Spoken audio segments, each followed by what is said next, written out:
you can hear my voice. Oh, Oh no, my the music gosh. stopped. Oh, and... Oh, here we go. Hello, everybody. We are back. Voices. I'm hearing voices and seeing faces. Hello. Hi. We are here for Team Noble for Game 2 of Mercy Road, the 24-hour D&D game in support of Child's Play Charity. If you don't know what we're doing, we're just rolling math rocks and helping children. You can find more about that in !campaign, !donate. You guys can stop waving. No, now keep it up. I got used to it. !donate, Mercy Road. Your donations can influence the game. You can give advantage. You can make players roll on the table of chaos. You can bequeath them magic items, as is going to happen very shortly, because we had Ghost 1884 donate $20, which I'm going to say is a roll on the table of chaos, because I'm feeling mischievous. We got Wouter, who donated $100 for more chaos rolls, and an anonymous benefactor for Team Noble gave you all a very rare care package for each team member. But before we start all that, before we go into the nonsense, why don't we just get everybody to introduce themselves? Say who they're playing, and we will start with our friend, making sure everybody's in the right window, Elliot. Hi, I'm Elliot. I am going to play Murloc Bones, a Grung rogue, and I am sure we're going to have a lot of fun. Oh, and a quick description, if you. Of course. Just so real quick, he is a big, tall frog, brown skin, a big horn on his nose, and two horns sprouting off of his eyebrows. Very dapper tweed suit. He looks like a dead leaf, but his eyes do betray a certain type of intelligence that clearly is the sign of a very well-learned man. He is my original OC, Do Not Steal, and he has no relationship with any other detective character that you might have seen in the past.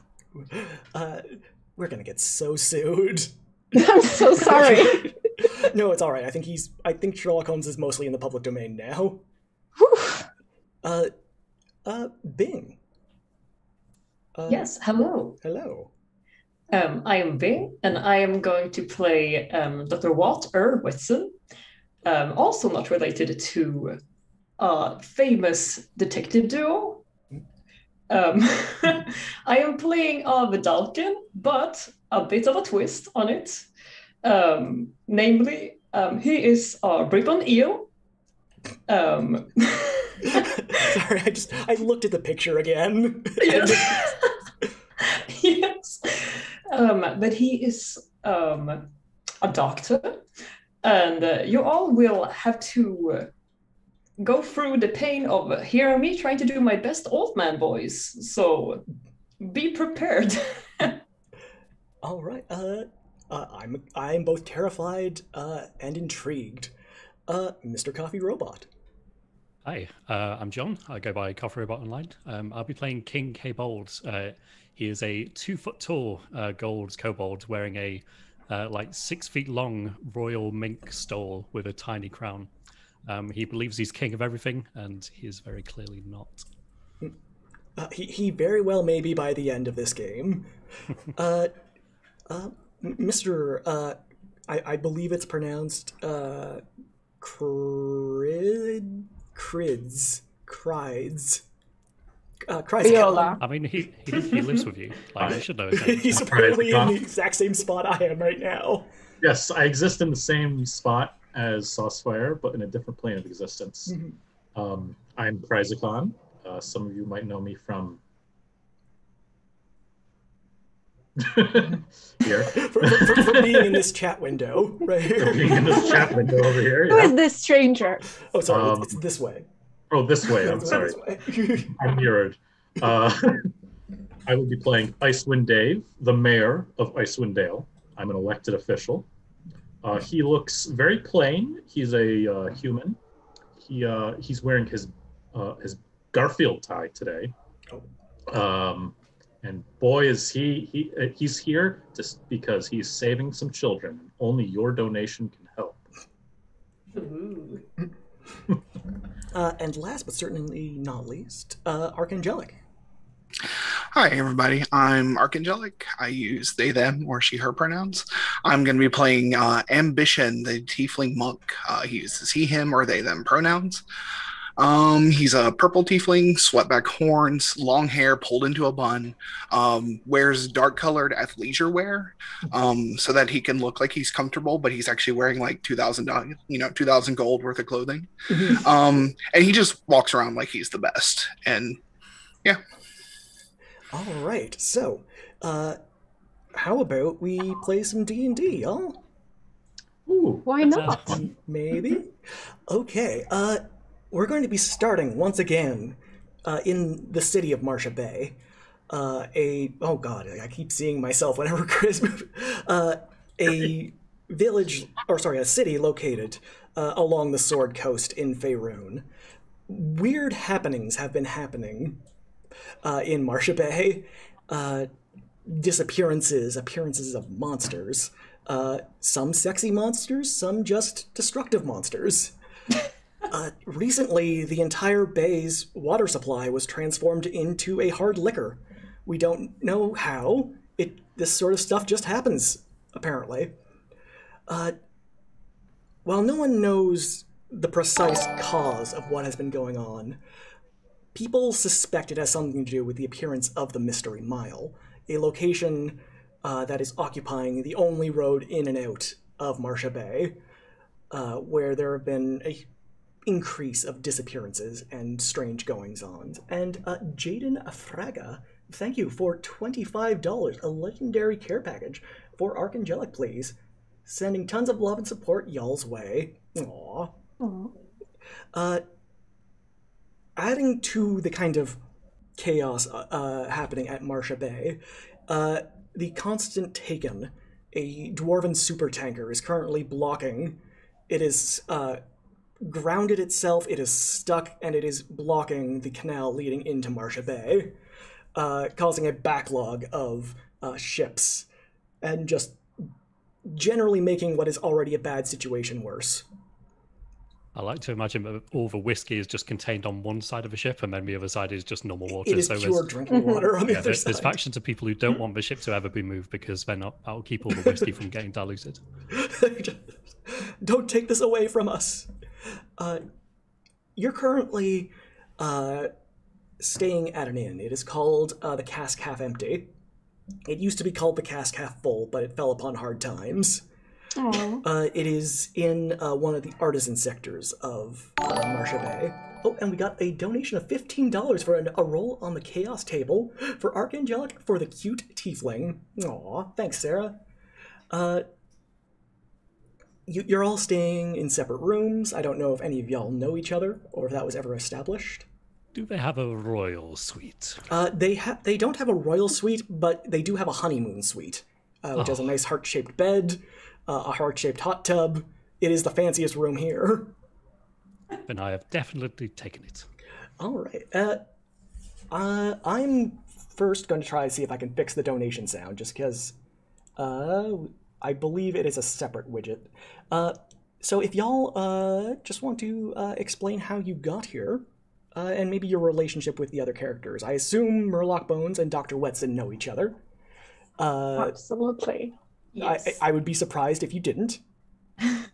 Very strange coincidence. Hey, wait a minute. No, they have. I believe what we said is that they have been friends for a very long time now. They are pursuing their mutual nemesis together. Dr. Moriarty, a very slippery fellow, who has done a lot of mischief, and I believe we are investigating one of his latest crimes, which led us here. What crime is that? We don't know yet. This is the investigation part. Just watch him until he does a crime, and then you're gonna get him. Excellent. I found the Tiltify donation. I am lowering that volume down to 10%. So Yeah. We're gonna have to test this. If somebody could donate a sizable amount. Oh, that's appreciated. Fingers crossed. King K. Bolt, how did you arrive here? I think he arrived on a palanquin, which yes. was hoisted by two people that he deemed as his subjects, but he had actually paid them for an hour of their time, and expected them fully to stick around, but they ran at the first. Oh, and they took the palanquin. Exactly. Like the party didn't quite get to the inn he was staying at, and he had to walk maybe a quarter of a mile the rest of the way. He ran out of time on the hire. Icewind Dave, you are quite a bit away from Icewind Dale. It's true. Okay, Sarah just donated $15. Hopefully that volume was better. If not, boop boop boop boop boop boop boop boop boop. Didn't sound any different. Okay, I will continue to fiddle with this. I don't think it saved my settings. God dang it, Streamlabs. Apparently I have to press the save settings button. Who would have thought? Sorry, Icewind Dave, how did you arrive here in Marcia Bay? This is a city kind of located between Baldur's Gate and Waterdeep. Well, as I mentioned, there's some sick children in Icewind Dale right now in the hospitals. And my investigation, I basically, something that I heard about what's happening here has something to do with those sick children in the hospital in Icewind Dale. Do you suspect maybe Dr. Moriarty is poisoning children? That name has popped up at one point. And Ambition. How did you... I like to think Ambition just lives here. He teaches a weekly yoga class in the now empty tavern. You know, they've fallen on hard times. They need to bring in, some extra people. So he's offered to teach a yoga class there weekly. Okay. Yeah, the Cask Half Empty is actually run by the Orc Mafia, by Grug Breakspear, but he is actually quite a pleasant to be around fellow. So he's all right with a little yoga now and then, as long as it doesn't affect his fearsome reputation. Okay, we got another donation from Bob L. Head, $20 for the children. Thank you so much.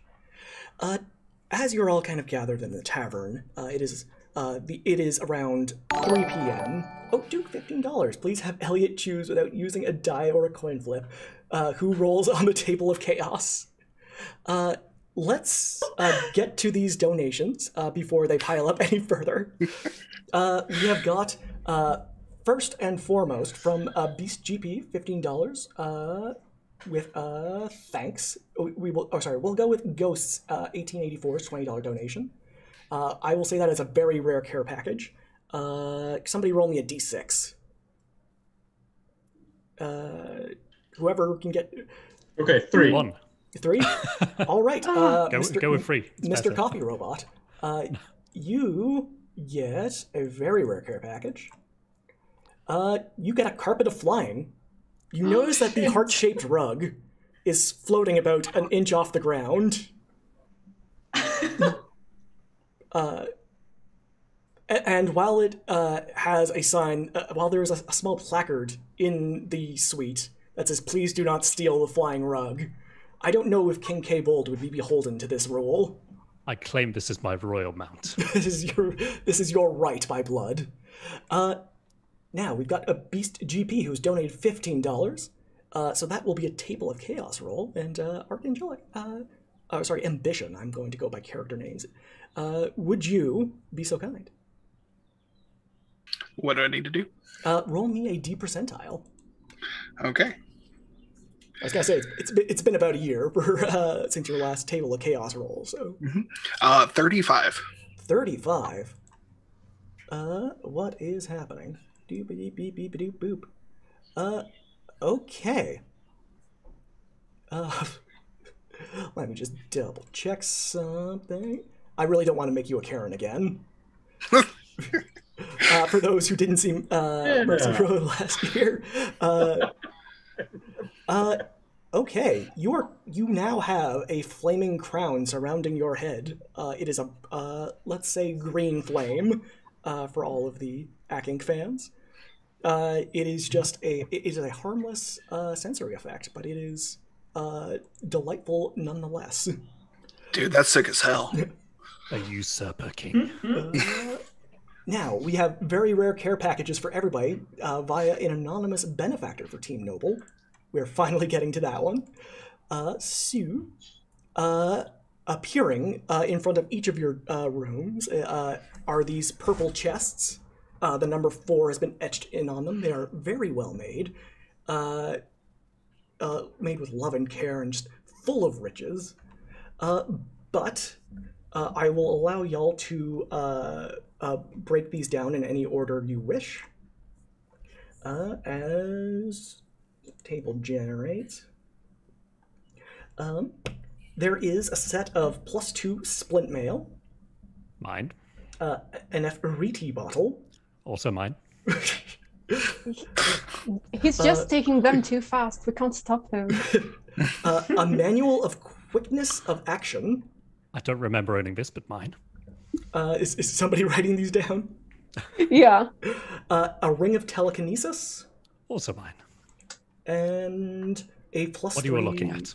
Actually, a +3 wand of the War Mage. War. I forgot the second item, but I'm sure we did not need it. And I've forgotten the second item too. Chat. Come on. We'll just Was the second reroll. item of +3 splint? The second item will now be a cloak of arachnids. Arachnida.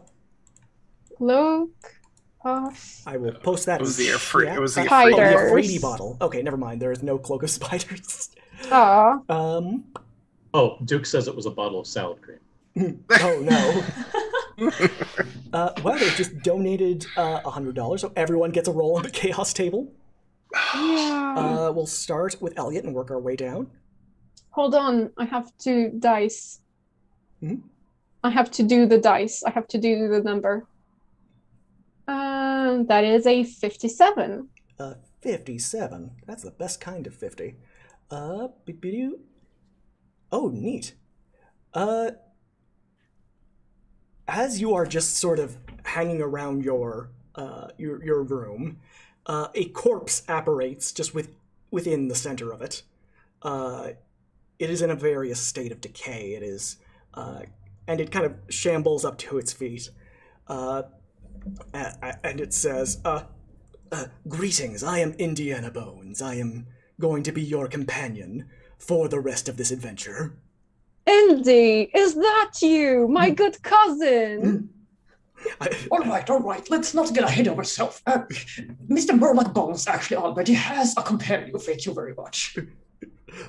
Yes, but now he has a much better one. Oh, come on. Let's not get hasty. I Dr. think- Wetson, here is my cousin, Indiana Bones. It has been many years since we last saw each other, and I do not remember him being in such a poor state. But I am sure that the two of you will become quick friends. I think he has a bone to pick with me, and I think so too, actually. if he had an eye, he would wink. But all you hear is a little bing. Indy, you were always the funniest of us two. Dr. Wetson, if you could roll me a D percentile. Yes. Whoops. That is 89. 89. Okay. Okay, this could be worse. Oh. Oh, no. For the rest of the day, you smell like roses. You're immune to disease. Oh. You just put on perfume. Yeah. It was either that or you smell like roasting meat. It was one of the two. Roses. Thank you. These quick cologne. this, Sprayed all over my long neck.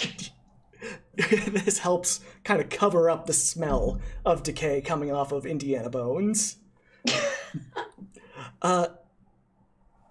King K. Bold, if you could roll me a D percentile. As you're kind of, I assume, testing out the flying rug. Yeah, it's when he's not on it, it's just going to trail behind him and look like a little heart emoji behind him. I rolled a 66, Oh no. the number of the beast. Okay. For the next, we're gonna say for the next hour, you can see in every direction around you. Oh, that's terrifying. You now have 360-degree vision. Oh.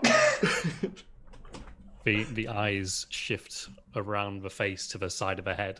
Oh yeah, they get like chameleon eyes, which means now you have to kind of lick your eyes to keep them moist. Ah, so many more things to see and rule. Mr. Icewind Dave, you are in the most average of average rooms. There is not but a single bed in your room. If you could roll me a D percentile. Sure thing. That is a 69. Nice. Nice. Nice. Okay. Nice. Nice.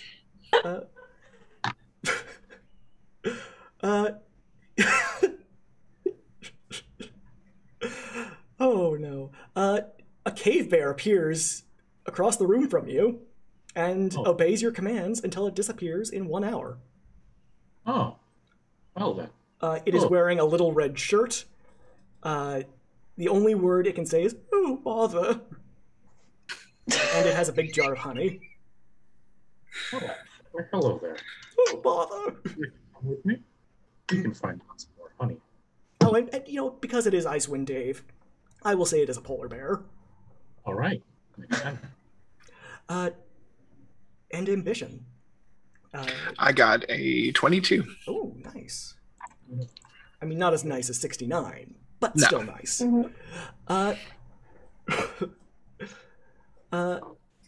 Okay.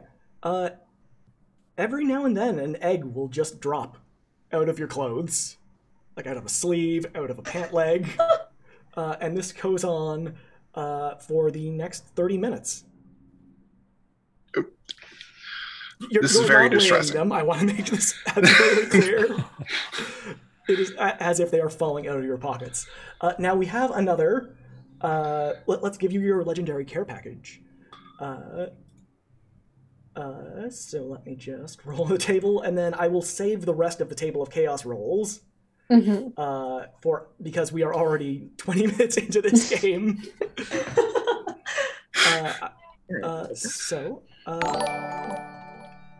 Con, sorry. Another care package to the DM for an NPC. Aw, they don't get enough love. Thank you, Gazel, for your $15 donation. There is a ring of regeneration. Okay. Oh, and her Black Wings donated $50. A legendary care package for King K. Bold and for Ambition.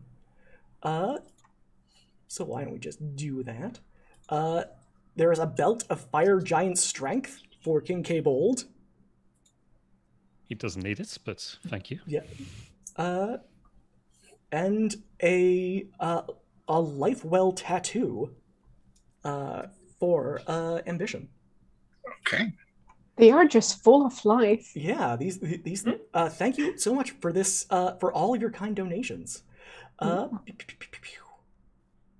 I'm just going to mark some of these. The rest I'm going to say are the rest are, aside from the care package for the DMPC, which I will do right now, is an uncommon, or sorry, yeah, it is uncommon. Oh, nice. Your good friend, not Sherlock, Murloc Bones, Indiana Bones, gets a Rod of the Pact Keeper. I don't know what it does, but it's cool. I guess he, as I said, it's been years. I suppose he went into some secret society. This Maybe belongs in a dug up- museum. Maybe dug up some archaeological treasures. But as you're all just kind of in your rooms getting bequeathed these magic items that are just appearing from the void, thanks to the kindness of our donators, thank you so much, there is a rap on your door, just each one, just in order. And Chris, if you are saying things, I think you might be either muted or you're speaking very softly. I didn't say anything. Okay. And you can see that it is a little kobold, very blue, wearing a little a little bow tie around his neck, and he says, "Hi, my friends would like to talk with you. Are you busy?" I will open my door and say, "Why, hello there. Nice Hello. to meet you." Thanks. My name's Mr. Spimbly Whiskers. And Hello, gives you Simply Whiskers. gives My you name's Dave. a handshake. Icewind Dave. I'm looking for some bold adventurers, or maybe detectives, or maybe megalomaniacs. The door slams open as it says detectives, and Murloc and Dr. Wetson just emerges like... Oh, Icewind Dave, you get a legendary item courtesy of War Talon X. Oh. And because this sounds fun, you get a Sphere of Annihilation. I am going to save the children. By any means necessary. And Mr. Spimbly Whiskers looks to Dr. Wetson and nods his head. Yeah, there's my friend is looking for adventurers and detectives because there's some chicanery afoot, and he says that it threatens the very fabric of reality. Well, that certainly sounds like something we would be interested in, wouldn't it, Wetson? It does, Murloc. And you know, it does sound like the work of Moriarty. It does. Threatening the very fabric of reality is exactly something he would do. Well, I'm not doing anything else today, so might as well. Oh yes, you were given a notice that yoga's been canceled because there's actually a wedding occurring. Yeah. Yeah, King K-Ball's kind of just counting on his fingers, and he says, "Hang on a second. If there's no more reality, I own that reality. I should be saving it." Oh yeah, my friend's downstairs. He says if you're interested, he'll pay you. Well, I mean, the promise of solving an interesting mystery and some coin to pay rent. I would say we are interested. Let's go downstairs. To expand my hoard. Perfect. As you go downstairs, the usual tacky decor that the Cask Half Empty is famous for. It's crocodile wearing sunglasses and a cowboy hat. It's various license plates. It's posters for movies. What are movies? Who knows? But there's posters of them. Have all been taken down because there is a wedding going on. It is going to be a cowboy-themed wedding, of all things. So there's a cactus there. There is a cake shaped like a six-shooter. What are guns? There is a clown practicing his lasso techniques. But kind of standing out like a sore thumb is this very well-dressed gentleman, completely black outfit, black hair is swept back, very angular features. This is Edric Addington. And as he approaches you, cards are shot out from his hands, almost like a card trick. And most of them just kind of fly in varying directions because it is very hard to throw a business card if any of you all have tried it. But if any of you do manage to catch one, you will see that it says Edric Addington from the Coalition of Mysterious Benefactors. I throw my tongue at one of them, catch it in midair like I would with a fly. It tastes terrible. It tastes like pocket. Oh no, my least favorite taste. Of all the tastes. And he says, I don't know if any of you have seen what's going on, but he opens up the window beside him. He pulls back the curtain, and as he does, there is a random chaos effect, which is there is just a crackling bolt of lightning that strikes the street outside, from which mimes just kind of start sprouting out of the ground Just Mimes. mimes. And they're clawing their way out, and they are immediately, like, pulling ropes that aren't there. They're pretending to be in boxes. One of them is, like, pretending like it's really windy out.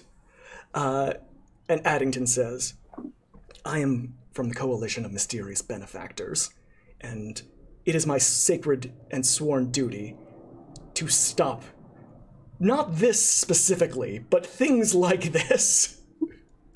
I am not part of the Coalition of Mime Busters. That is a different comb. And he closes the curtain and says, I believe whatever is going on with these chaos effects is linked to the Mystery Mile. And I believe it also has something to do with this. And he sets a coin down on the table and kind of pushes it forward. And on it is a little pyramid shape. My friend is going to be arriving shortly. You might be taken aback at his appearance. I assure you he is a good person.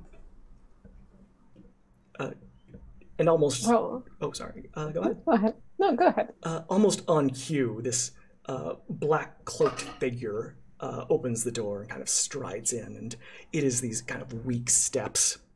And he sets himself down. And he pulls back the hood, and it is a bandaged head. And he lowers his cloak, and his whole body is covered in these bandages. He is very clearly a mummy. And he says, I am the great Pharaoh Kaba, and I request your help. You have finally come to swear fealty to me. Well, not precisely. And he kind of resets his jaw. Ugh. Recently, some scallywags stole my treasure from my pyramid deep beneath the ground. And they absconded with it, and they ran into the Mystery Mile. And he kind of points a bony finger at the coin. This is part of my treasure.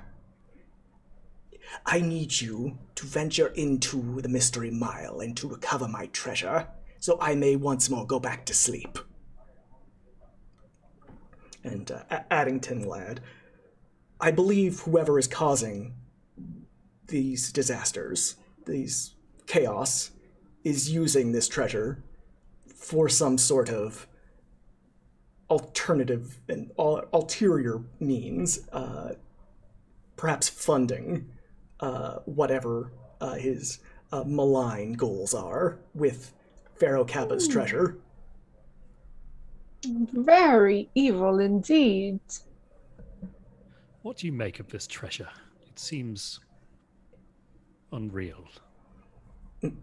It is. He examines the coin, and it's not like the gold pieces that he's used to. It's got these weird symbols on it. Yeah, I'm trying to remember. Aren't the gold pieces you have very obviously counterfeit?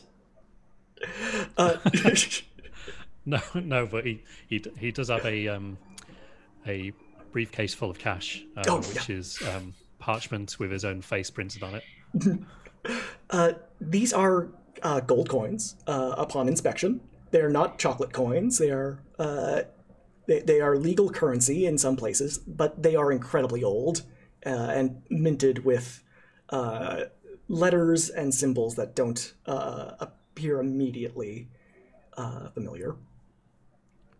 Okay, ancient civilization stuff. Got it. And Pharaoh Kaba looks at all of you and says, if you could get my treasure back, Addington has promised to repay your efforts with not cursed treasure. Oh, Seems like a good deal. that sounds like a good deal.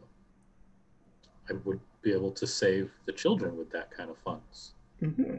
Money that you could also save the children with. And as you say that, Sarah did make a donation, so to specifically make Chris roll on the table. Every time Icewind Dave does that, does he actually turn towards one of the walls and like actually point to like something we can see? You guys. You can see the cameras. Is that dude okay? Like, that one is a 76. Something wrong up there. Okay. Whenever you, for the next half hour, whenever you say something, the air is filled with laughter. Oh no! Everyone starts laughing at my jokes. Somebody starts laughing at your jokes. You now have your own laugh track. Incredible. Thank you for that donation, Sarah. As you all are just kind of speaking, Addington will say,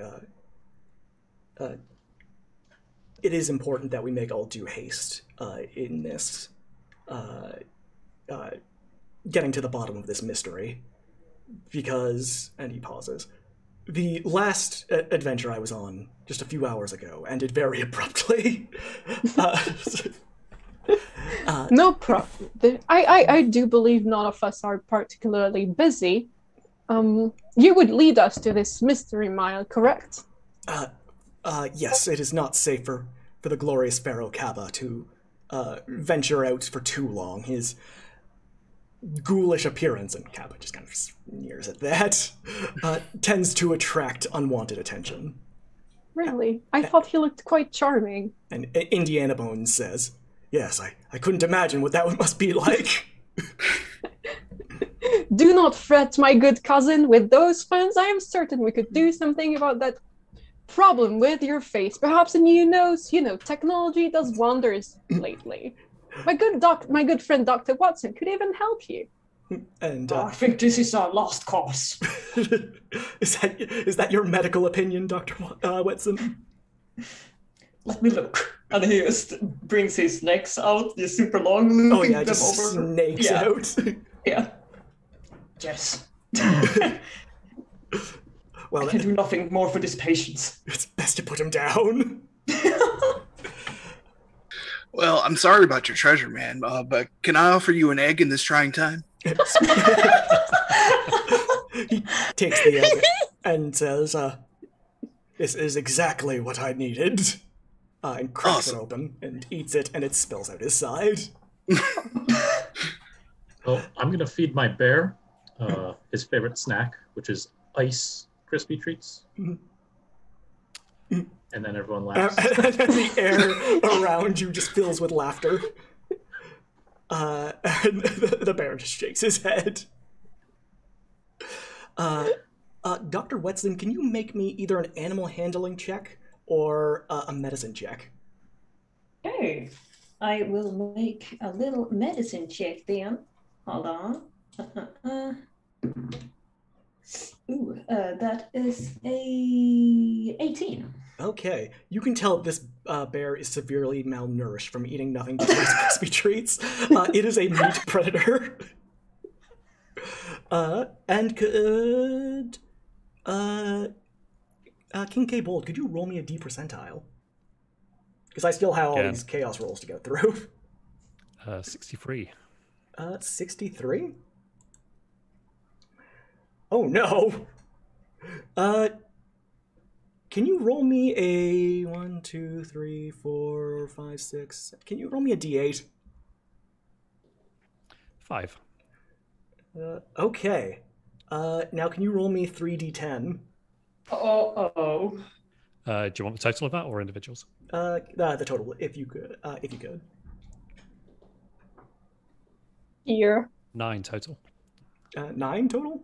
Mm-hmm. There is a flash of lightning that cracks down, striking Indiana Bones, causing him to explode every which way direction. Cousin! Bad vibes, man. Leaving naught but a blackened smear on the ground. I think something's wrong with your friend there. It was my good cousin. Hold on. Let me check for a pulse. Roll a medicine check. I go down on one knee, looking for a pulse. You find a wrist. It's not Yeah, attached to anything. I feel around on like every bone I can find. That is a 21. You find a pulse.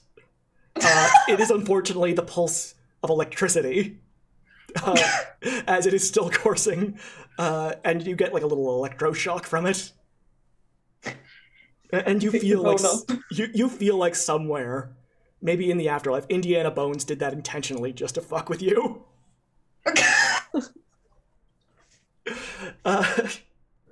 Good one, old fella. Good one. And I just one tear. Single tear down your. It goes all the way down your very long eel body. Yeah.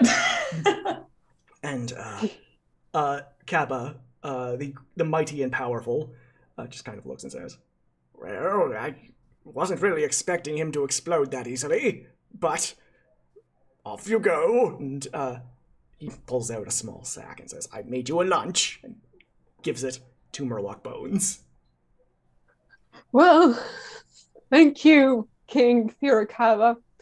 This lunch will truly console me of the departure of my cousin, who indeed already seemed dead, but well, if he wasn't already dead, I'm sure he would be dead shortly after, regardless. I woke up and just pet Murloc on the back and say, "He was a medical wonder, that man." Thank you, my dear friend. Moriarty will have to answer for his crimes. He will. And Addington kind of stands up and says, "We will get you your treasure back, old friend, and you can go back to your century slumber. Just don't go outside, you kind of scare people."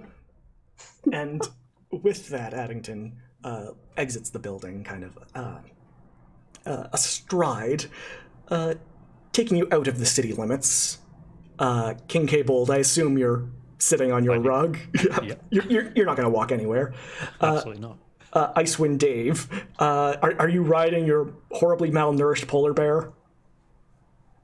No. Nice. I'm giving him pats and saying, "Don't worry, we'll get plenty of meat for you, buddy."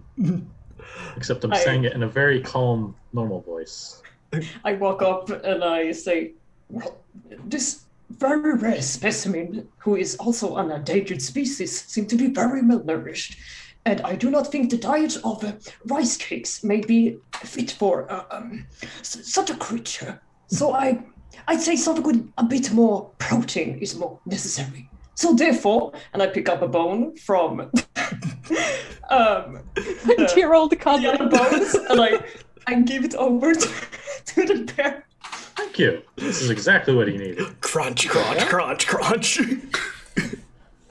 Out of nature, it would be a waste to just let it go to, well, waste. It's what he would have wanted. It is be part of the cycle of life. As you kind of arrive at the barrier, this kind of shimmery, stained glass, almost ethereal wall that marks the Mystery Mile, Addington kind of gestures towards it and says, "I don't know what's going to be awaiting you on the other side, but I do wish you all luck." Thank you. We will make the most sense out of it.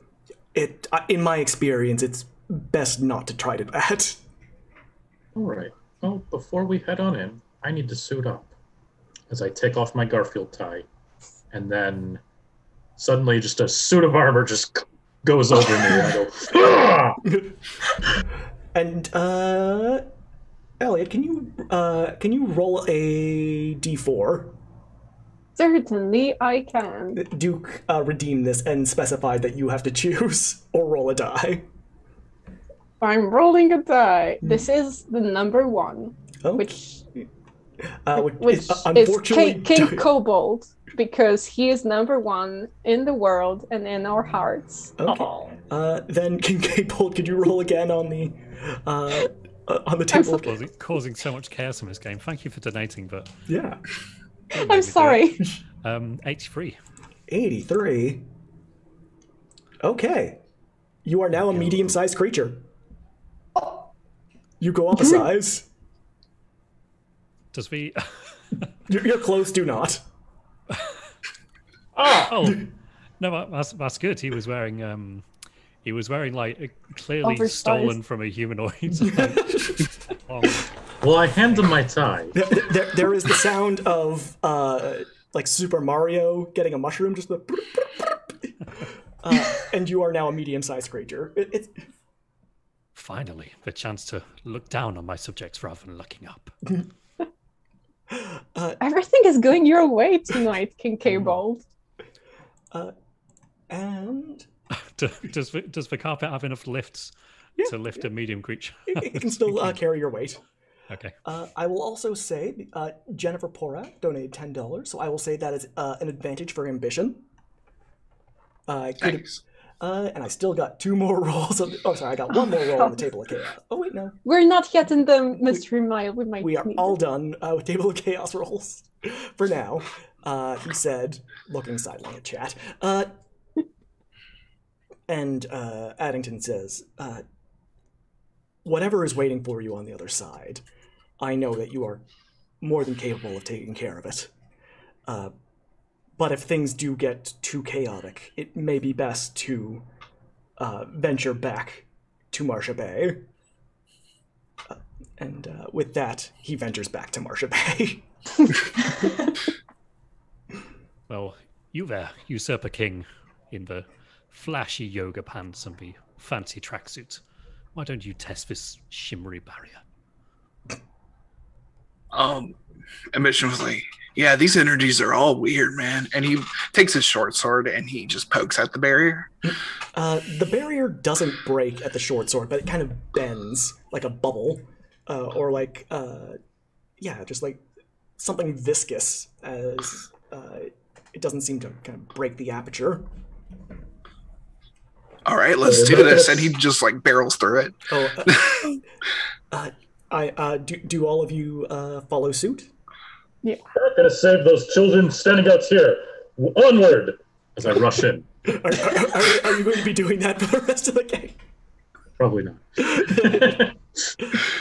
Yes, the court poison tester has successfully identified that it is safe to drink of this strange liquid. He goes forward and tries to, thinks it's this sort of sheet of liquid bubble to go through, and he just kind of falls headfirst through it. Oh, no. As one by one you kind of jump into this shifting clear membrane, you hear the shattering of glass as reality is fractured, and as you kind of tumble down this long kaleidoscope of colors just all around you, you look over, you see mimes falling around and exploding. You see various surrealist artwork stolen from various museums floating around before getting DMCA'd out of existence. Mm-hmm. And as you rapidly approach this white light at the end of this fall, and your vision slowly returns, you are looking down on the earth, as if from an insurmountably great height. It is, you can see the whole of it, as if from a distance, and you are watching it through this kind of glass window that extends stories in either direction from this balcony. There's this nice gold filigree just kind of in front of you on this banister, and you hear this soft jazz music kind of playing in the background. My, where are we? You are observing my kingdom. I will... Can I turn around and look for clues? As you turn around, you see creatures that you have never seen before on Toril or in Faerun. Some of them are shapeless jelly people. Some of them are incredibly long and thin and wearing these silvery one-piece suits. Other ones just look like humans, but with ridges on their foreheads. All of them are dressed. This game. All of them are dressed in formal attire or their version of formal attire. And looking past, you can see this raucous band is playing this up-tempo music and they are just dancing the night away, gyrating and gesticulating whatever limbs or cephalopods they happen to have. Proboscis. Appendages. Proboscis is Yeah, it's like a mosquito. Yeah. And there's this up-tempo jazz music, and as you are all just kind of watching this, what is very clearly a husband and wife just kind of pass by you, and they say, "Oh my Glip-Glop, look at these hideous creatures," and he says in response, "Oh, Ginny, don't be rude. They could just be hideous other races." They continue on. Please tell me that those were just the forehead people, or did you say they were weird blob creatures? They were, I'm going to say slug people. Okay. Nice. All right. Fair enough. Yeah, could I do an investigation check just to see what's happening? Okay, by all means. Could I assist Murloc Bones? Yes, I will say you get advantage on this roll. Thank you very much. That's 24. Okay. There seems to be a party going on, if that wasn't immediately clear. They are celebrating. There's a countdown. And it seems the first clue that you get is that it says, countdown to Toral's destruction. And it says 2 hours and 8 minutes. That can't be good, guys. This cake certainly looks strange. So we can't just leave this for the next group. We've got to solve this one. What could this mean? I do not know, Watson, but we should be on our guard. Something strange is happening here. I can't quite place my finger on what. Other Saucefire, what do you think? Dang, that is one handsome man. I just got it.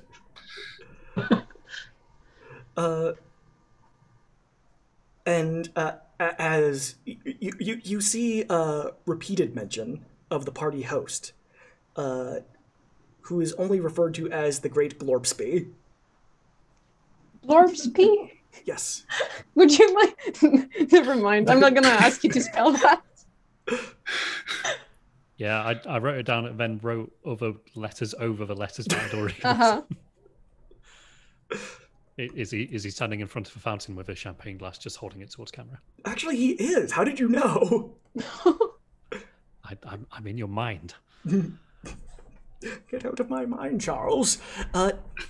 And as you're kind of going about this, you see that there are various stores open, just selling costume wear, suits, ready to be measured, masks. There are people handing out champagne flutes, and you can see that there's also another sign that says Dragon Solitaire Tournament, fantastic cash prize. And you can see there's a hoard of wealth in this picture that looks very similar in shape to the coins that you recovered. Yeah, King Kebold has busied himself getting various drinks and part of the buffet until, like, again, the slow gears are turning, and he realizes that if Toral is destroyed, then his entire ruled kingdom will also go away, and he drops the full plates. And, just drops. Hey, wait a minute! And dashes back towards the party. Oh no! As you're the party or the party? Yeah, that's a good point. We are the party within the party. Okay. As you're kind of getting back together, we will go with ambition. What is ambition doing currently? Ambition is like it's just hanging out with Murloc Bones and Dr. Wetson here, but is just dancing. Like he's enjoying this music. He thinks this is a good time. Yeah, he's like the world's gonna, you might as well dance at the end of the world, As you can you give me a performance check? Yeah. I want to see what kind of moves this tiefling monk can bust. Let's see. I rolled a 17, so I got 16. Oh, very nice. You do a not bad job of doing the Charleston, which is the dance everyone else seems to be doing, because that's the only old-timey dance I can think of off the top of my head. Ambition has like a glass of champagne. Just enjoying the time. He's like, we probably need to talk to this like blob dude. That's... Oh, any specific blob dude, or are you looking for the Great Glorpspee? The Blorbspee. Glorp. Glorp. Okay. You said a different thing that time. Yeah. The Blorbmeister. VLORPSBY. I will spell it in our chat. Show us. Oh my god, that's not at all what I wrote. Glorp? Okay. Glorp. I thought it started with a B. That's weird. I apologize for my Canadian accent. Yeah, it's a Canadian. Gosh. It is indistinguishable. It is indecipherable. Yeah. What is Dr. Wetson doing at this moment? I think he has extended his neck so it's fully straight, and he's looking around after Ambition said that they have to be at a lookout for Glorpspee. Glorpspee. He's just extended his neck to full length, and he's just like basically like a little scuba diver. What's it called? Oh, periscope. Yeah, periscope. Just like just looking around the vicinity. Could you give me a perception check? How tall is Wetson if they just extend the ribbon all the way out of the suit? 7 feet. Because why not? That is a natural 20. Congratulations. As you are on the lookout, as you are spying around, you see entering the Dragon Solitaire tournament are two people. One of them is a halfling. He's got a shock of gray hair, an adorable little tummy, and I'm going to say he is just covered in gold chains and gold rings. Beside him is a rather devilish-looking figure, but in lieu of a normal human head, it is that of a moray eel. I just like I shoot my neck back down again, and I was super curled up instead, like I'm trying to hide. I just go over to Murloc Bones. Old chap, look there, and I just point with my cane over to Dr. Moriarty. Can it be Watson? I believe my instincts were right once again. And you just hear this moray eel headed fellow just say, "I sure do love doing dastardly plots. Don't you, Talpus Buttercup?" he says as he slaps the halfling on the back. Sorry. And that must be my arch nemesis, Talpus Buttercup. What is this? Icewind Dave, mayor of Icewind Dale, that I hear? Our two nemesis plotting together? That cannot be good. That's wild. Did not expect this. Me neither, old friend. Me neither. All right, King K. Bold, as you are the self-designated king of this party, what is your next move? So it's kind of going through his mind, like, none of this is related, there's the big hoard of treasure with the Dragon Solitaire tournament, but he is hyper fixated on the destruction of his kingdom, the destruction of Toril. Could I have a look around and see if there's any, is this party host to the equipment that would bring out about the end of the world? Sorry, pardon. Could you rephrase that? He wants to look around and see if there's like a big gun pointed at the planet or something. Oh yes, there is. You can see it is almost comically shaped. It's like a 1950s ray gun pointed directly at Toril. Okay, and is that on the same space that we're on? Yeah, it's on the same station. Okay. He would definitely be making a beeline towards that. He would just abandon whatever the other four are doing and just scamper off by himself. As you scamper off. Still hasn't got used to the larger form, and he still kind of gets down on all fours to sprint across. As you start sprinting across, you come to a stop. There is just a single technician by this large switch that says on off. You there, helpsman. Switch it off at once. This is a royal decree. This kind of he looks not dissimilar to a pangolin, one of those kind of like an armadillo but covered in scales. Yeah. Very cute. And he kind of turns around and goes, "Hey, sorry, what was that? My regular-sized friend?" I said there, that big lever. Switch it off immediatly. Oh, it's already switched off. We're not turning it on for another. He looks down at a small timer. 1 hour and 58 minutes. An Yes, hour I'm and counting 58 internally. minutes, exactly. Do you want me to turn it on early, then turn it back off?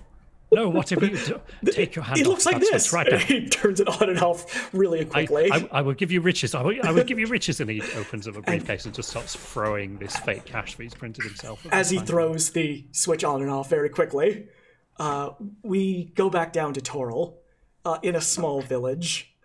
There is a father just coming back after a hard day's work, and he goes into his little hut.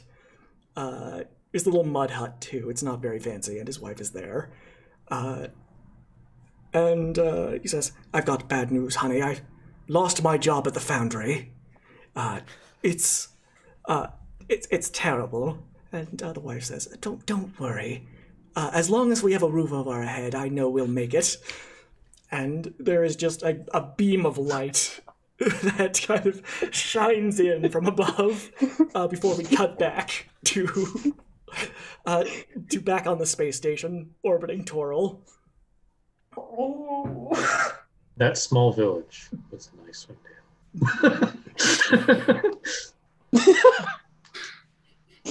Okay. Do you want me to try it again? Could I attempt to use the belts of Fire Giant Strength, which has been granted to us so graciously by the audience? He wants to do it. Like when the lever is off, is it in the down position or the up position? When it's off, it's down. Okay. He wants to kind of go up to it and just try and wrench it, snap it off. Okay. So give it can't me be an operated athletics again. check. Yes, Icewind Dave. I have a better idea, but I don't know what he's doing yet because I'm about to confront my arch nemesis, Talpus Butter, whatever. Talpus Butter, Sorry, etc. this is a scene which you are currently not involved in his personal struggle to not make the world end, which only matters to him and doesn't matter to anyone else at all. A free. Oh no! He's oddly strong for some reason. 3. You can't even seem to move. Oh, okay. He's strong because he's got this belt. Right. Sorry, was that 3 in total? No, sorry. I was just wondering why D&D Beyond was like, I didn't make this guy this strong. It's like, yeah, it's because this you can't even seem to throw the switch into its off position. It's already off. Let alone rip it off of the console. And the pangolin just says, "This would be very cute if you were a small size, but as you are regular sized, this is more of a nuisance. Stop that." And he swats at you. Did any of us hear this laser go off? Oh yeah, no, it was the entire station just kind of shook for a moment, and there was this bright fireworks display outside. Oh, no. Detectives, what do you think that was? We still have an hour, don't we? Oh, that's a party foul. Must be the work of We should confront our arch nemesis right now. They do not forget Icewind Dave, Mayor of Icewind Dale. These are powerful enemies. Perhaps a stealthy approach. Perhaps we could disguise ourselves somehow, pick a mask, and do it in a roundabout way, you know. Okay. Gosh, Murloc. Once again, a great plan. Thank you, my old friend. Stas, you did say there were like shops with masks around and stuff, right? There are a lot of shops, all vying for your attention. Okay. Gosh, I don't know if I have I don't have money. There is even a sign in one of the stores that say, "We accept foreign currency." I do believe we have a very wealthy friend. Where did that king go? You just go back to him desperately trying to pull on this lead. Stop that! You're too tall for this to be. Bundles of money strewn all over the floor. So yeah, you can just go up and scoop up any of this counterfeit money you want. Well, I will make sure to reimburse him later. I hope he will not mind me using his vast riches for the greater good. I already showed you how the switch works. I'm not throwing it again. Get out of here. You have to wait 1 hour and 53 minutes exactly. And he notices Merle Bones collecting the cash, like, yes, thank you, and starts bundling it up as well. It seems to be useless here. They don't seem to accept it. And what is Ambition doing during all of this? Eating popcorn. Ambition comes up to the king and says, "Fancy lizard friend, do you need any help with this? Yes. Do you need help here? Dispose of this money immediately." Okay. As I reach to grab the money off the floor, eggs just start falling out of my robes. I'm like, I don't know why this is happening. This is the weirdest thing. First the crown and then the eggs.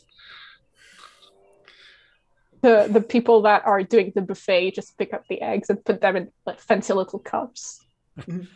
Yes, now you will have plenty of off-world money with which to buy disguises, so you can go and confront your arch nemesis. Thank you. I pick up the eggs and go over to the bear and just be like, "This is a great source for protein. Hey, now, don't be shy." I feed the eggs to the bear. Oh, bother. Chomps down on the egg happily. Yes, you now have enough foreign currency, air quotes, or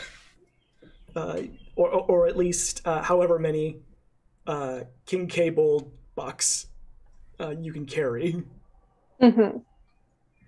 Yes, I will go to the nearest shop and purchase big glasses with thick frames, a big red nose, and a fancy black mustache. And I'll put it on my face. Oh, no. You look indistinguishable. Everyone here make an insight check. Except for Murloc Bones. Oh. Inside.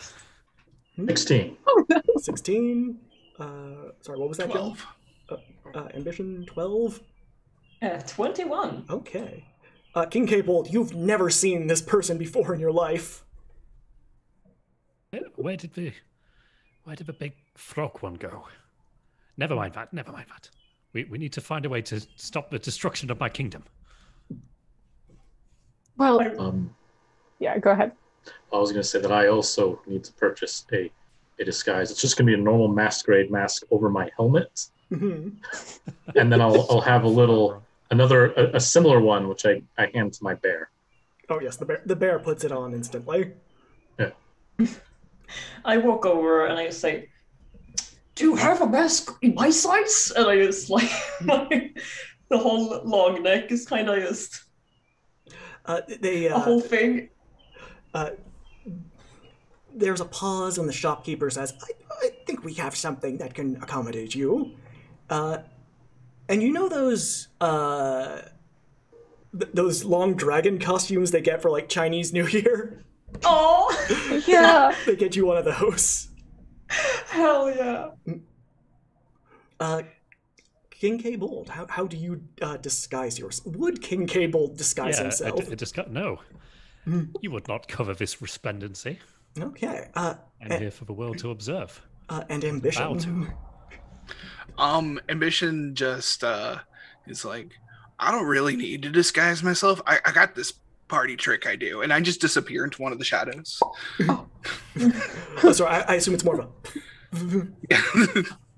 Yeah, just poof. Okay, you are all disguised or oblivious to the necessity of disguise. Yeah, it's everybody else's arch nemesis. Yeah. The king is just along for the ride. I'm just... You're one of those moments where it's like, wait a minute, they don't even know who I am. Which offends him more? And Aww. As you venture into the Dragon Solitaire tournament, you can see that there are various players, all playing cards by themselves, but there are just stacks of money in front of them. How this exact game works, none of you are immediately sure, but you can see that one of the players, the gray-haired halfling, who one of you heard was Telpus Buttercup, seems to be doing better than all the others. There is a large stack of treasure in front of him.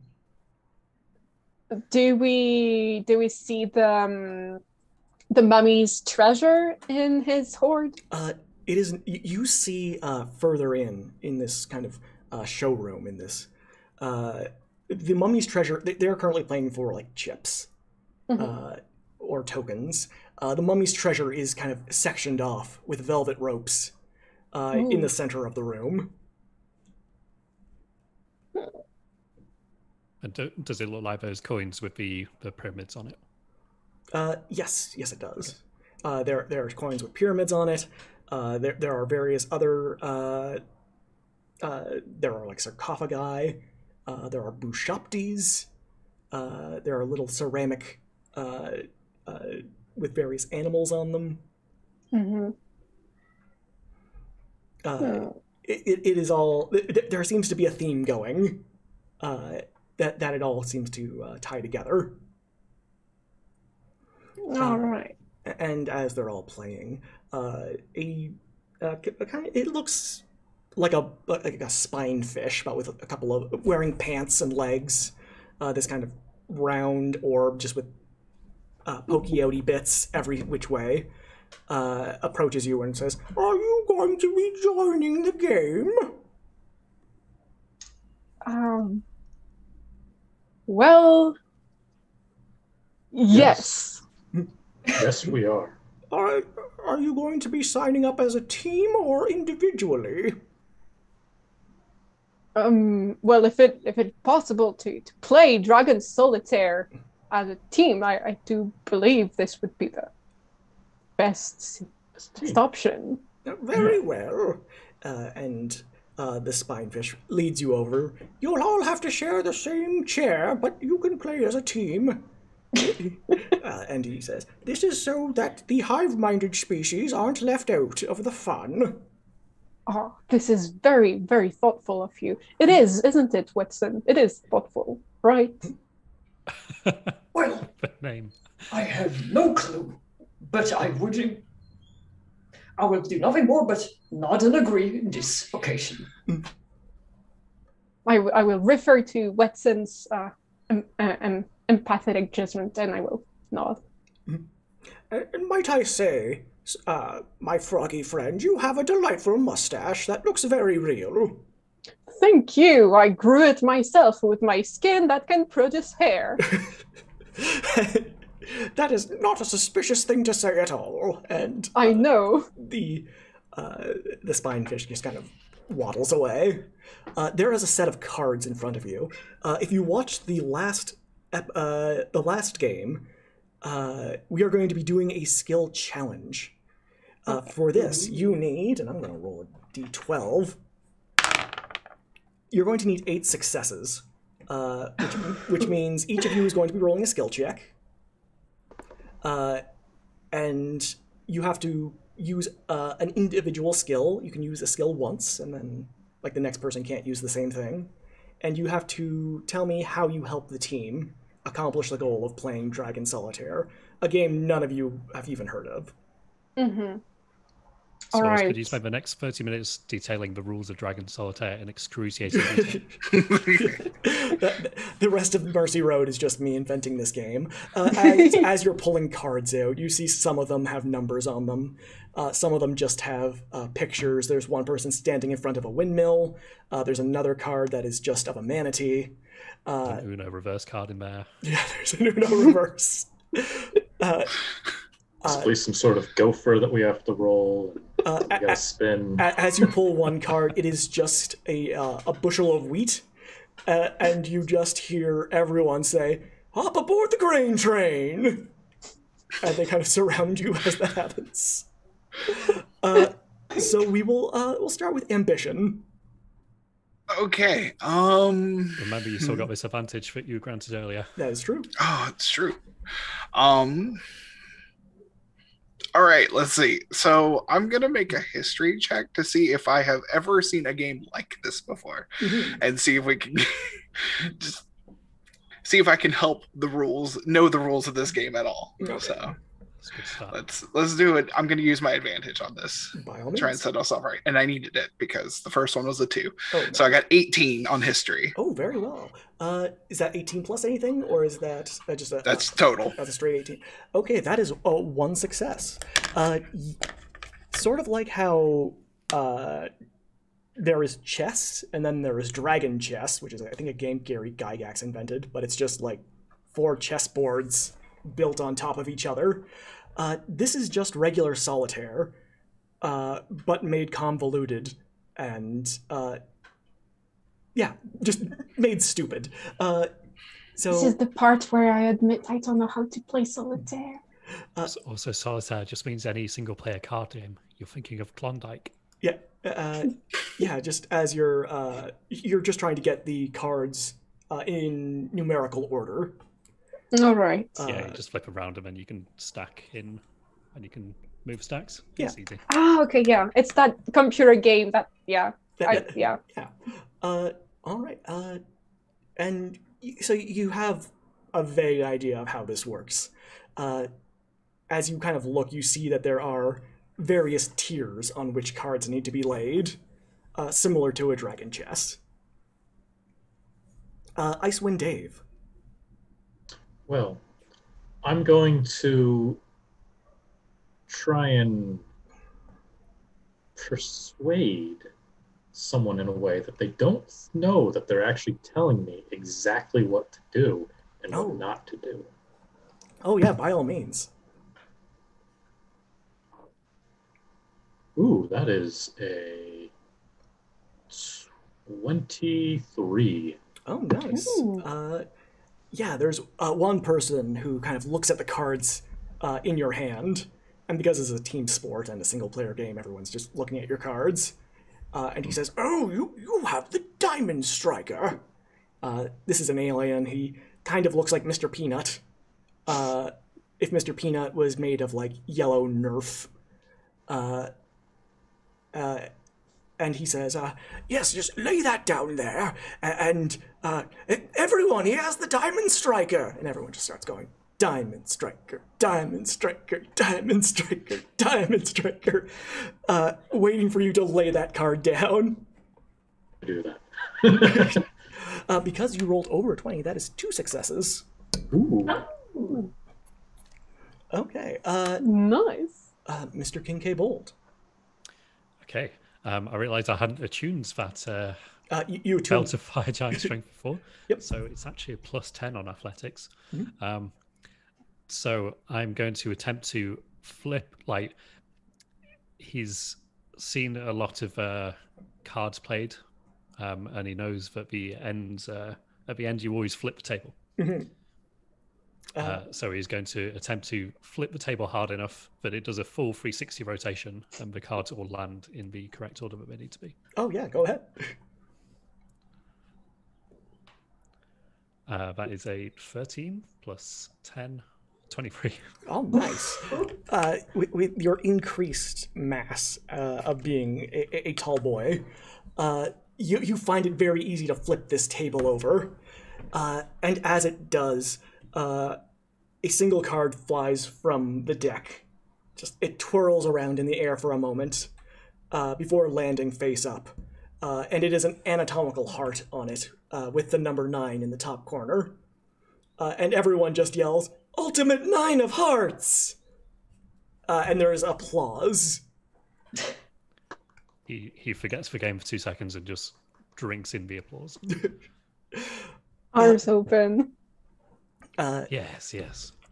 Dr. Worship me. Worship me as a god. Dr. Whitson. Yes, I think Dr. Whitson will once again extend his neck over to Buttercup? Was that their name? Yes, Talbus Buttercup. Yes, will arch their neck kind of over their shoulder and do a perception check to see whatever they have in their hand and try to kind of mimic the same cards. Oh yeah, no, he has got a handful of cards. He's got 2 bushels of wheat and a plowman. 2 bushels and a plowman? Right. And he will try to do that, so a perception. That 15 plus perception plus 6, 21. I rolled 15. A shit ton on session. Yep, okay, Nice. 21. Nice, very good. You kind of mimic Talbus Buttercup's actions, and you just hear somebody say, "They're doing the Buttercup Shuffle. I thought that move was illegal." And as you kind of lay down the cards, the crowd is just in awe of your perhaps illegal technique. Murloc Bones. I would try to, out of the corner of my eye, I've spotted a player that was focusing on some part of their cards, but not too much on another, so they were distracted. I would like to attempt a sneak attack on one of their piles of pre-stacked cards, and see if I can stab them with a dagger attached to my tongue and kind of drag them back. These are skill checks. Okay. So that'd be like sleight of hand or maybe a stealth Sleight check. of hand would work if you would allow me. By all means. That is a 25. Okay. As you kind of reach over and steal some of their cards and lay them down on the table with your tongue, just you just hear somebody shout, my God, they somehow laid down 2 kings of beer. And there's just a very drunken looking king giving a thumbs up. And there is a confused moment because you shouldn't have multiple copies of the same card before everybody says, they just got Dragon Solitaire! And everyone starts high-fiving. I will high-five the nearest person near me, I guess Ambition perhaps. Just to, on top of each and other. as we Ambition, I will tell them, blend in with the crowd. They must not suspect a thing, and they must not notice us. And keep high-fiving them repeatedly. As all of the high-fiving occurs, Talbus Buttercup stands up and says, This can't not, be. Not getting any taller when he stands up. I haven't seen a card playing like this in all my years. I'll see you in the finals. And Talbus Buttercup marches off. And as he's kind of moving his way through the crowd, you see a very angry Moriarty kind of dressing him down. And Talbus Buttercup just kind of hangs his head, and clearly he is in over his head. You can tell from this distance. Can we, as like the crowd is getting kind of amped up and distracted, can we try to blend in and try to move closer to Moriarty and Buttercups? Yeah, if you want to roll me a stealth check with advantage. This crowd is getting raucous. Ooh. I cast Pass Without Trace. Oh, nice. That gives you plus 10, doesn't it? Yes. Yeah. Ollie. That is 17 plus 10?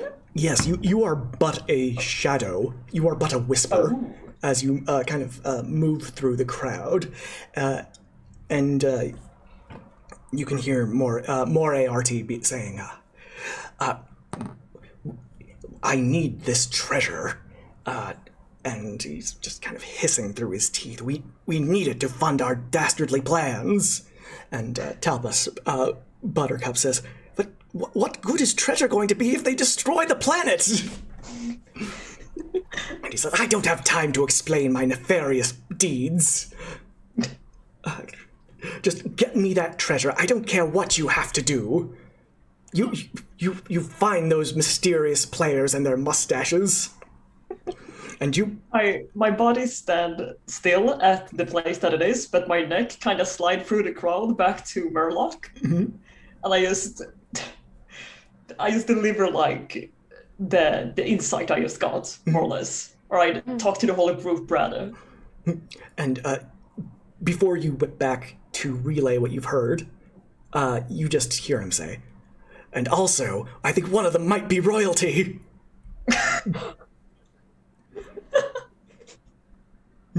That suspiciously tall kobold.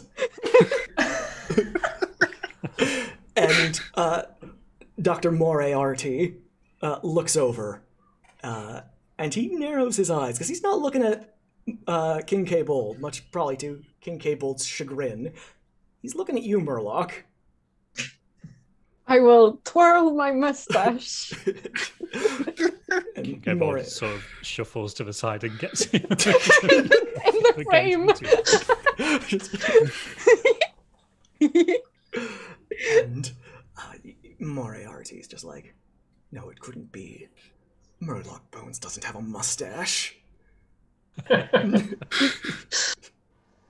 As he kind of storms off, and taking Mr. Buttercup with him. And as he goes off, a kind of maybe a very round, furry creature with no kind of it doesn't have like a separate head. It is just like a face on a torso. Mm-hmm. Just kind of cartwheels over to you and says, Mr. Glorpsby would love to see you. The Glorbs wants to see us? Yeah. My name is... Elmo. Look it up. I just realized I have an accidental real-life name mixed that I'm using for the game number 7 mixed in with these ones, so it just threw me off. My name is Screetox. I know none of you asked that, but I just thought it was important information to relay. It's very important information. Thank you for letting us know. Oh, you're welcome. Aren't you the mayor of Icewind Dale? I hand him a lollipop. No. Well, I'm convinced. And he cartwheels away.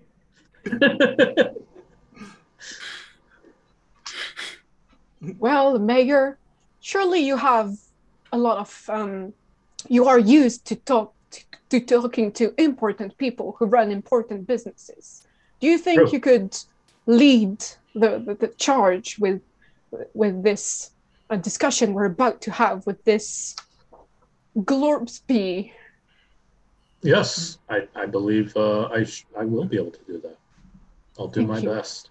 But this is a very strange place, so... I have the utmost conviction you will do great.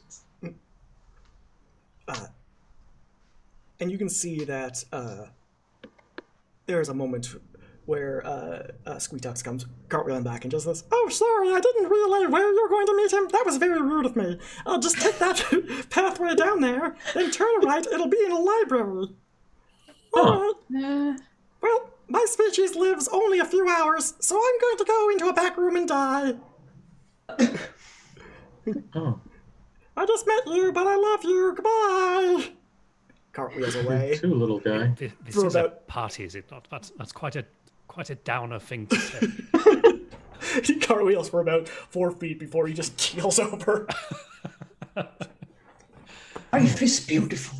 How many NPCs have we killed this?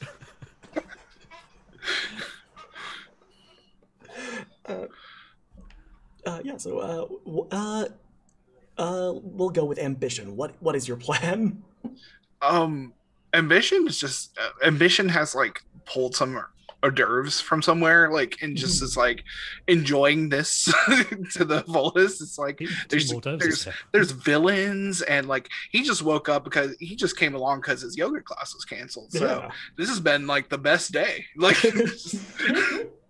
it's entertaining. He might punch somebody. It's great. Yeah, you know. No, it's so he's just along for the ride at this point.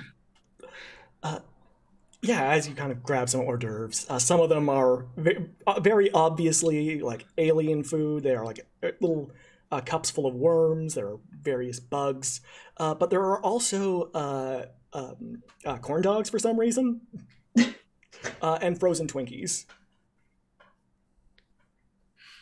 Are they still frozen? Yeah, they are. They are ice cold.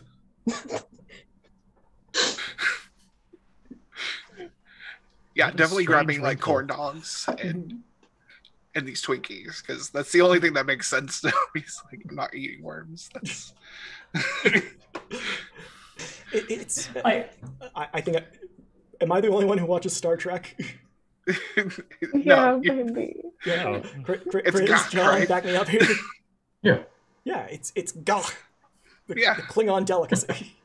There you go. But yeah, Icewind Dave.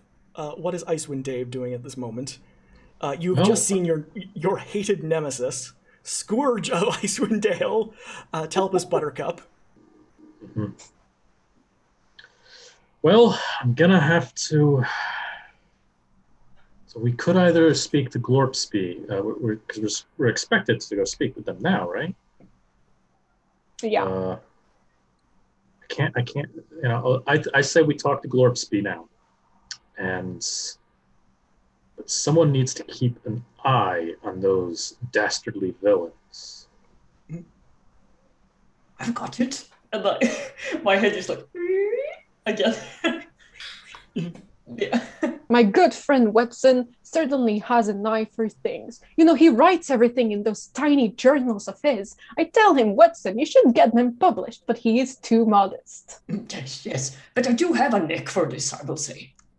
Thank you, my good friend. I trust you will keep an eye on them and keep us alerted if they do anything nefarious. It should come soon. Of course. I lean over to Murloc Bones and whisper, How does he type without any hands? I assume he has arms. Yeah. Please, that is very rude to ask. I didn't describe it, but he does have a human body. He just has a long eel. Okay. Yeah, he does have. Never He even mind. has a cane and everything. Yeah. Okay. I forgot to say. Yeah, the king would the king would have wanted to keep an eye on things, but it's been an hour now, so the eyes suddenly just go back to the front.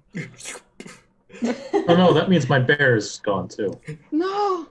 Your bear just says, "Oh bother," before it just dissolves into a pile of hair and bones. He was well fed on eggs. I kneel down and I check for a pulse. And I roll me a medicine check. Oh, that's bad.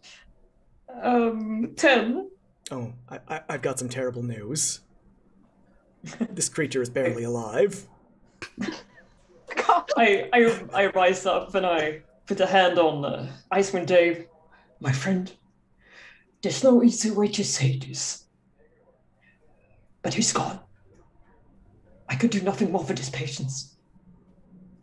Okay. As you grieve, a waiter with a tray full of champagne flutes slips on the pile of your deceased bear friend, complete with whoop sound effect. This is all part of life. Is Icewind Dave tearing up because this bear was technically only 1 hour old, so he has failed to save a child? Oh, no. I failed to save this child. You had one job.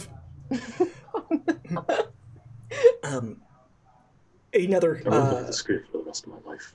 Another creature that looks in his honor, somewhat like Squeetox, but is a different collectible color, comes cartwheeling in and says, "Hey, look at me! I'm Squeetox's brother, Squealox. I'm here to show you where Glorpsphere is. Come on, forget about it." Yeah, we follow him. Yes, enough of your mourning. Move along and save the planet. And as Squealox kind of cartwheels you into this library, you can see Glorpspy is there, and Glorpspy holds up a tumbler of some kind of dark liquor, and he says, "Could you believe we got this out of the harbor at Marsha Bay?" He swirls it around and drinks it and says, "Oh God, it tastes terrible. I'm Glorpspy. Some call me the Great Glorpspy. I'm fabulously wealthy." Your Your Majesty. Oh, no, I believe you're supposed to be directing that towards your friend over there wearing the crown.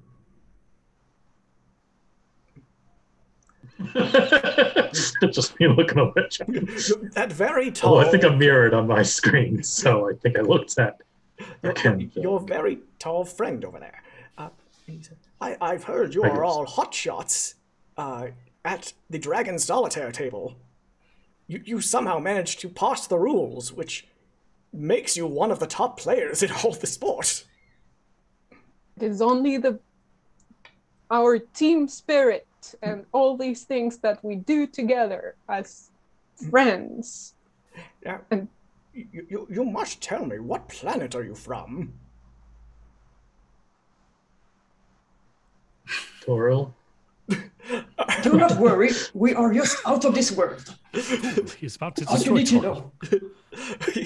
Did you say Toril? Eberron. No, I said Eberron. Oh, see, we're planning on destroying Toril in a glorious fireworks display. Is that what that big cannon's for? Oh, yes, it's that's what we do. We go around, we destroy planets, and we get drunk and have sex. Do royal decrees mean anything to you?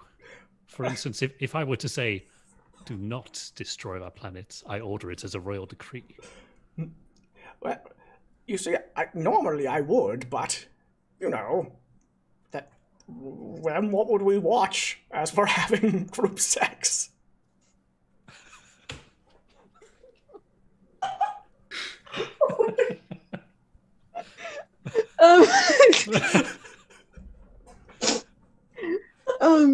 Thank you for inviting us to your game, Source.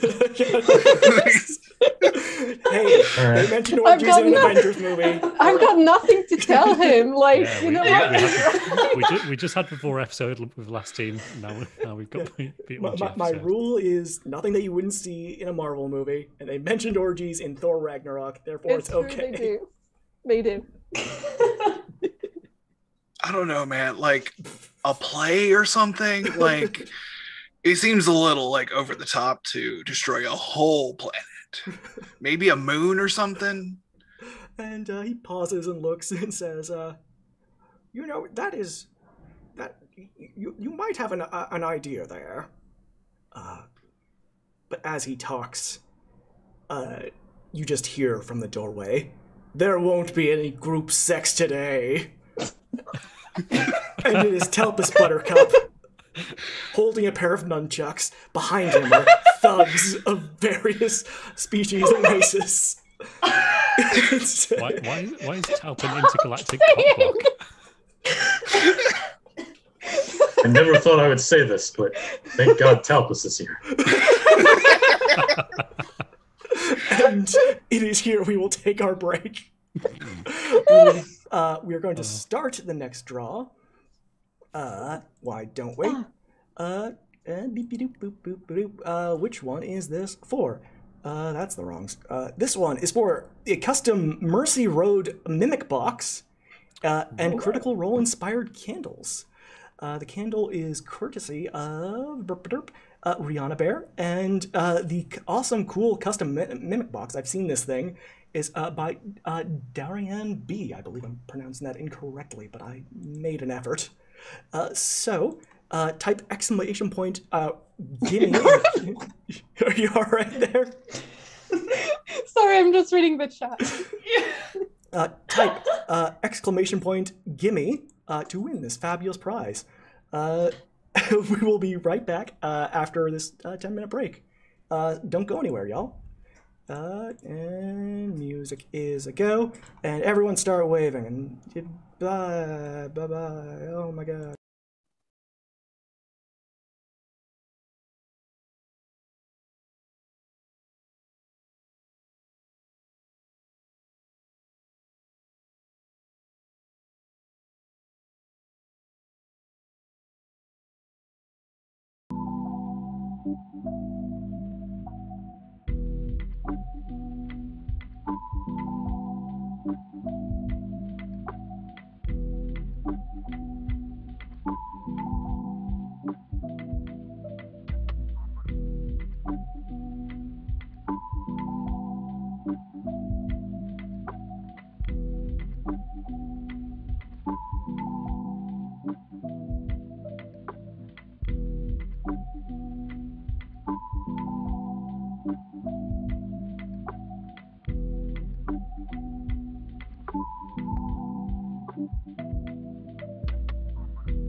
bit about your favorite subject, which is school, right?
Oh my gosh, they can hear us.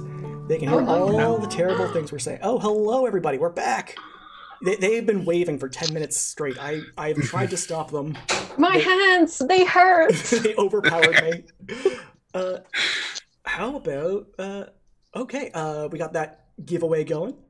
For all y'all who want to win an amazing prize pack, just type exclamation point GIMME. Thanks for waving back, PD. When we last left our team... please let us. Rest. Waving time is over.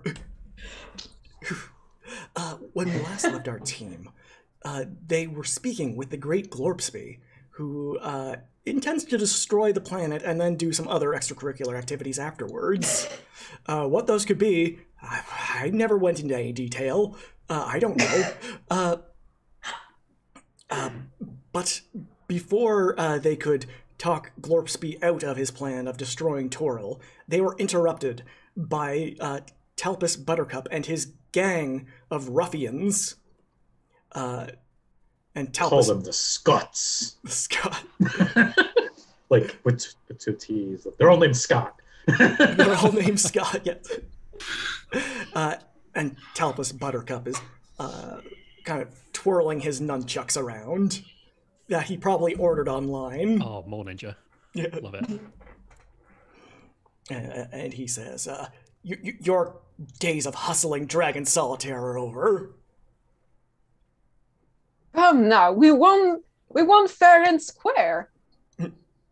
There was no cheating involved whatsoever. If that's true, then why are you wearing a fake mustache? That is very rude to say. I grew that mustache myself, and I am very proud of it. And Talpus Buttercup is going to be like, watch this. These glasses aren't real either. They come right off. Takes your glasses off. It's Bones. When did you get back? Well, I see I have in front of me a mind probably as sharp as mine. Well done, sir. Yeah, your disguise was terrible, actually. Sorry. I thought you knew. Yes, your disguise is terrible, and you're gonna get beaten up. Well, no, that part's not true. Get Because up, boys! And as you know, it is I, Icewind Dave, hero of Icewind Dale and mayor. Ambition is already limbering up, getting ready for a fight. there is a brief moment where you hear in the back someone say, "But wait, doesn't Icewind Dale have 10 different mayors?" No, those are the lords of the 10 towns. I am mayor of Icewind Dale. But wait, aren't they the mayors of Icewind? You know what? Never mind. Let's just beat him up. And I need y'all to roll for initiative. Oh yeah. Ick. Oh, and the goons rolled a 1. Because, of course, I did. Goon. 1. Okay. Murloc. That's a 9 for me. A 9. Okay. Dr. Wetson. That's 14 for me. Okay. Well done. Your Royal Majesty. 23. Oh, very well done. Ooh.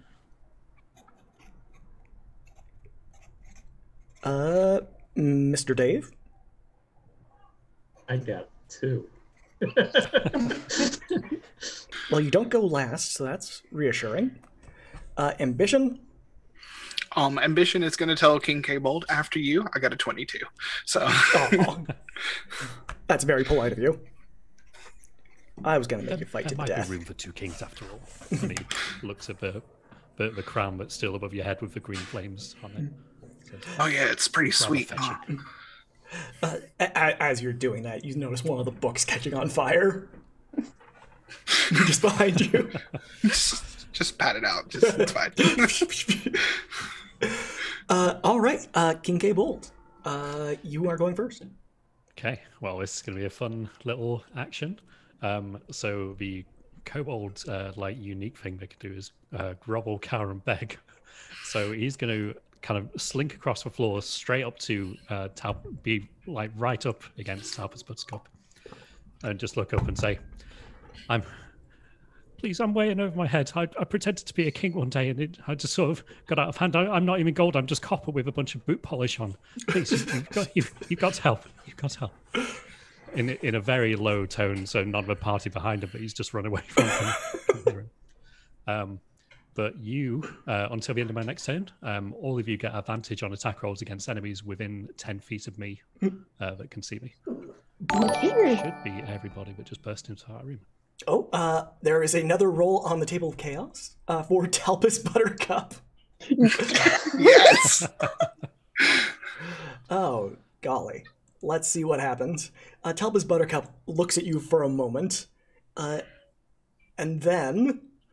Big Disney eyes. He is about to say something as I look for my D10. There it is. 15. This shouldn't be too bad. Oh, okay, no, maybe it will be bad. Talbus Buttercup is about to say something when a pair of iron manacles form around his wrists, kind of putting him in handcuffs. And he looks down and looks at you, King Cable, and says, Did you do this? Aha! I was lying about the king part.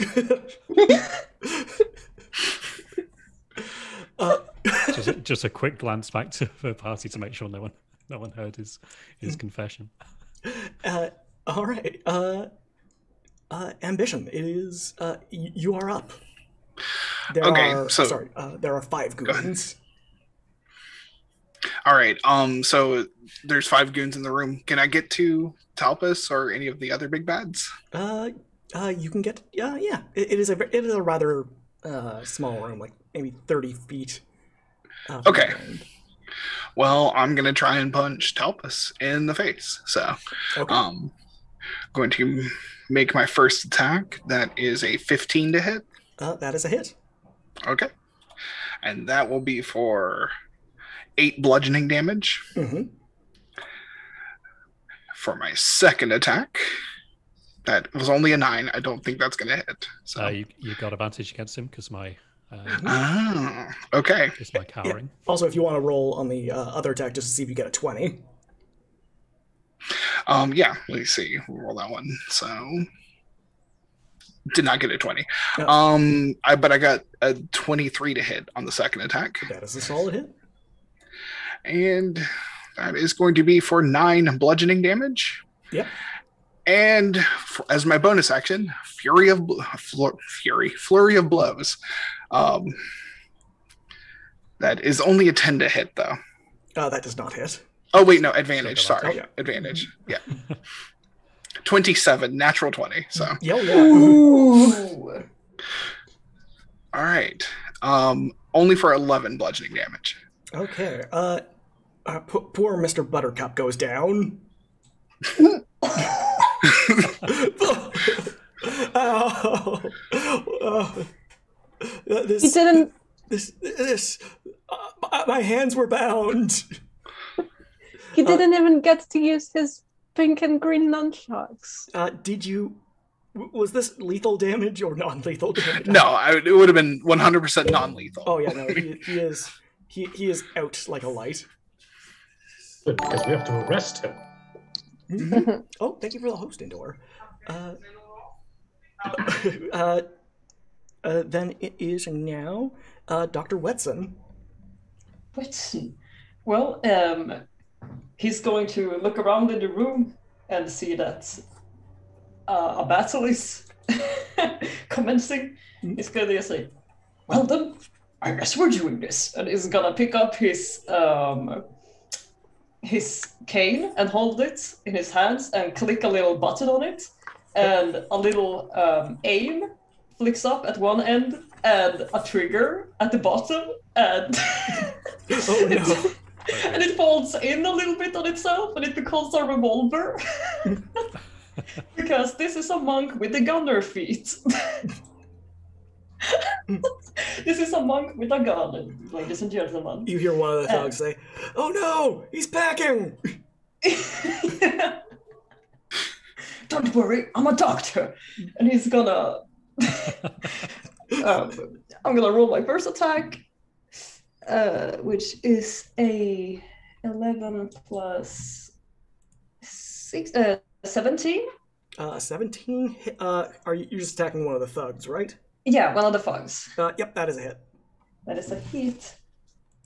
And that is 5 points of damage. Okay, let me just mark that down. Then I'm gonna do Yeah.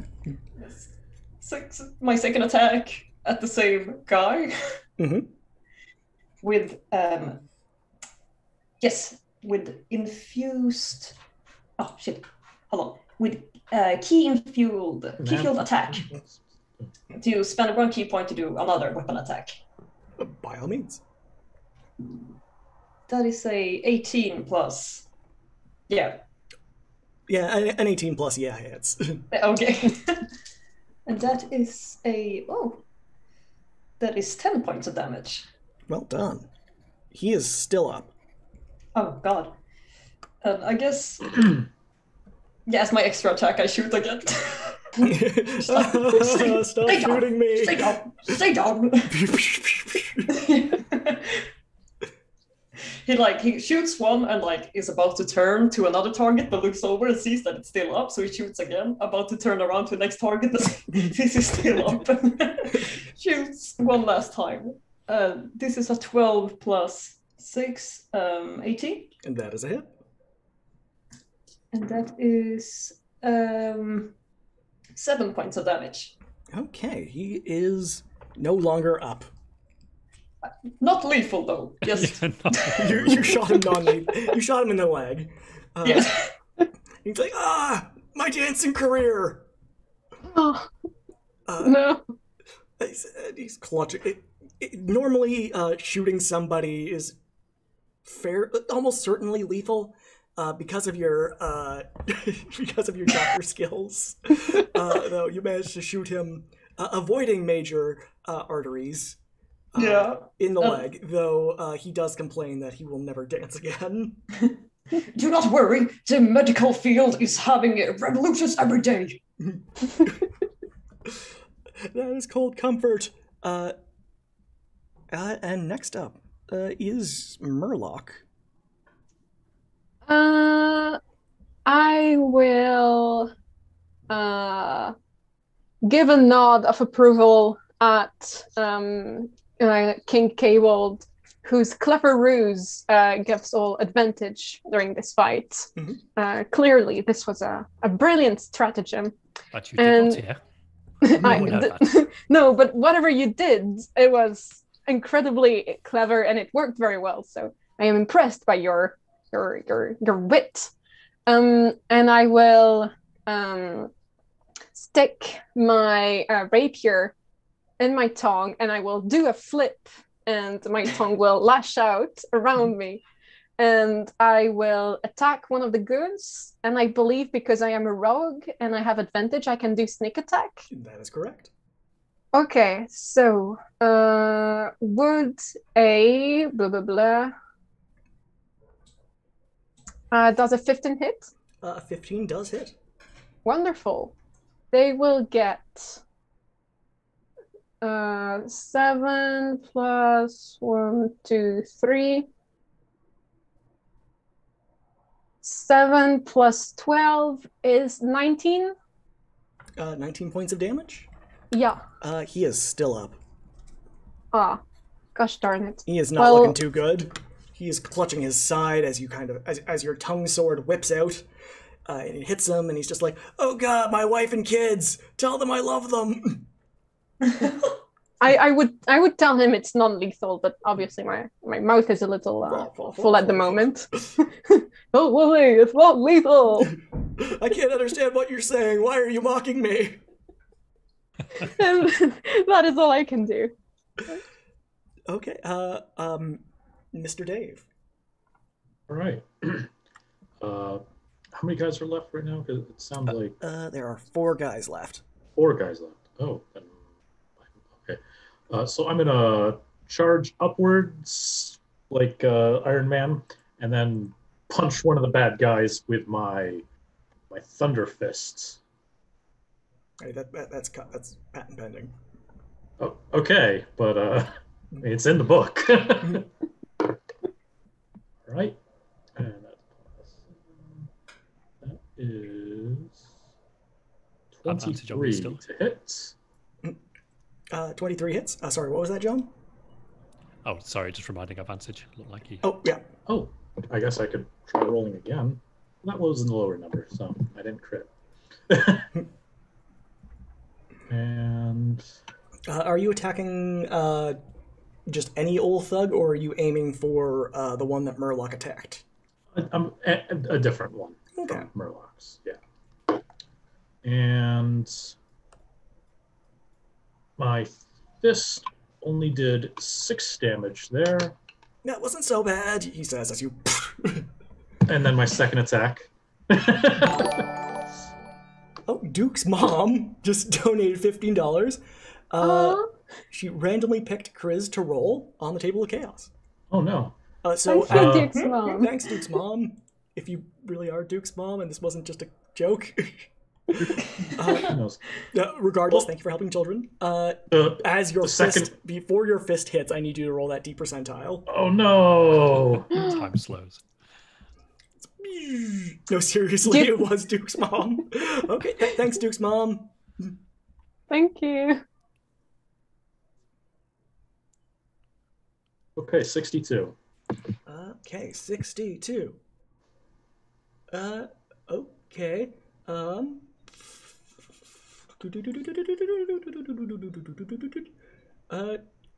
Oh no. Okay. As your fist is kind of hurtling through the air,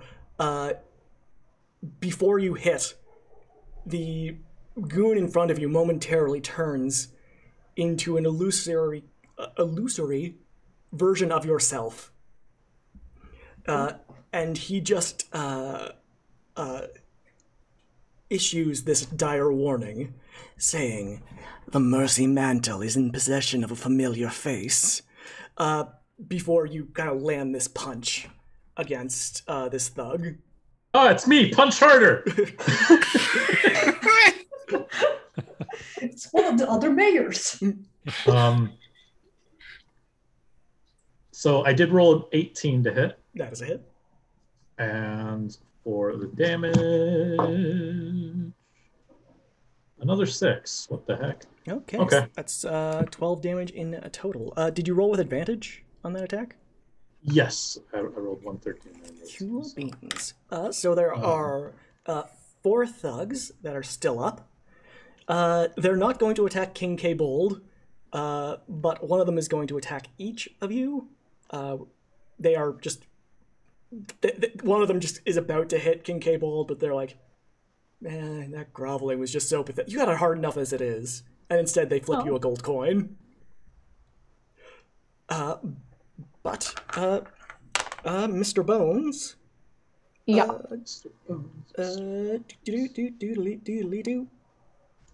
Okay, they have advantage on these attack rolls because they have pack tactics. Does a 19 hit? It does. Then I you are, am but a humble rogue. then you are clonked with a mace for 6 damage. Oh no. 6 bludgeoning damage. My good suit. It kind of are you wearing one of those Sherlock Holmes style deer stalkers, or are you wearing I am not, because I checked on the Wikipedia, Yeah, he only wore wears that. Yeah. He goes when he goes to the countryside, and we are not in the countryside, we're in space. Okay. Dr. Wetson Yes, does a 17 hit. it does. Okay. Then this other thug just again tries to clonk you on the head, but just kind of gets you on the shoulder because of your wildly gesticulating eel head. And he says, you just repeatedly shot my friend. What's the name of science and medicine? That's what they always say. The future needs riskus. Icewind Dave, the person you repeatedly punched in the face, he's holding a bloody nose in one hand and tries to club you with the other. I wish I could show this. These are 2 nat 20s. X to doubt. No, I'm being serious. The good news is you only take 11 points of bludgeoning damage. Okay. With D&D Beyond, it's never been easier to get killed by your friends. Well, also when he hits me, I'm going to expend a charge from my shield to knock him back 15 feet with my Iron Man Wonder Woman powers. Okay, by all means. I assume that's a thing. That's a thing. As you kind of power up, making that little sound, he goes tumbling end over end out the back door. Nice. And I'm going to say, because he only had 1 hit point left, he breaks his neck when he lands. Oh no! You weren't doing non-lethal punching? It was supposed to be non-lethal, but Oh no, he's alive. He's just paralyzed from the neck down. that's not better. You understand that's worse, right? And finally, ambition. I'm going to stop you there. These do not hit. It is a 10 and a 2. No. You are good, as this one gentleman is like, how dare you hurt Talbus Buttercup? He's an original character. Please do not steal. And whizzes by you. Maybe he weakly tries to club you and you just swat it out of the air. But we are back up to His Royal Majesty, King K-Bold. Yes. Are there any injured goons right now? Yes. Or is everyone who's been hit been there is non-lethally killed? There is a very injured goon currently locked in combat with Mr. Bones. The other two are looking fresh as daisies. Okay. I am going to lay into the one which has been repeatedly shot by Murloc Bones. I'm just going to pause you there. Whitefire has donated $50 legendary care packages for Murloc and Wetson. Oh, Thank you, Whitefire. Thank you for Thank you so much. for helping these lovely people and for helping children in over 185 hospitals around the world. And one of those hospitals is in Icewind Dale, and only you can save those children. Let's see. Neither of you are wizards. I'm just going to re-roll this. You get a Horn of Valhalla iron, and also a Hammer of Thunderbolts. Oh, Which one would you prefer, Watson? I take the horn. All right, well, I'll have the hammer. And I'm also going to say, for sake of the game, you are also proficient in this if you are not already. Thank you very much. What did you say the hammer was, real quick? Sorry. A Hammer of Thunderbolts. Valhalla. Thank you very much. And it is an iron Horn of Valhalla, because I think it matters what kind. Okay. I'll look it up on D&D Beyond. It's never been easier. Okay. Now we Mr. K-Bold. Yes, I've also changed my mind. I'm going to lunge at the one which is currently engaged with Ambition. By all to means. help out here.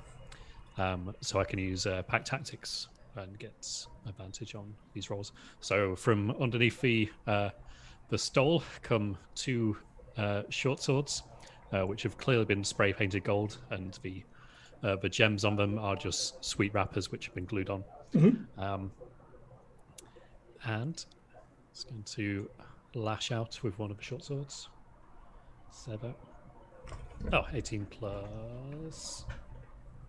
Oh yeah, I've still got this belt on, so I'm plus 10 to hit right now. So, 28. That is a hit. Oh, and this is all bludgeoning damage, if I have not made that clear. They are attacking with... sorry, I saw that in chat that it was asked. Let's see, so 1d6 plus 7, so that's 10 damage, and I've also got Colossus Slayer. Actually, no, that one's not injured, is it? Okay. And then second attack with the second whirling short sword is... Okay, 15, so it's going to hit. Doing 13 points of damage. Okay. Sorry, how much was on the first one? First one, well, help me out here. It was 3 plus 10, so okay. 23 total damage. Is King K-Bold holding back like everyone else? No. Okay, no, you go like two short swords right into this guy, and basically turn him into a kebab. Ooh. Marvelous. Yep, that's my turn. Ambition. The person you were fighting with just died terribly. Oh, that's rough, buddy. Sweet moves, though, Lizard Man. As he's dying, he just pulls out a pocket watch and says, "Give this to my son."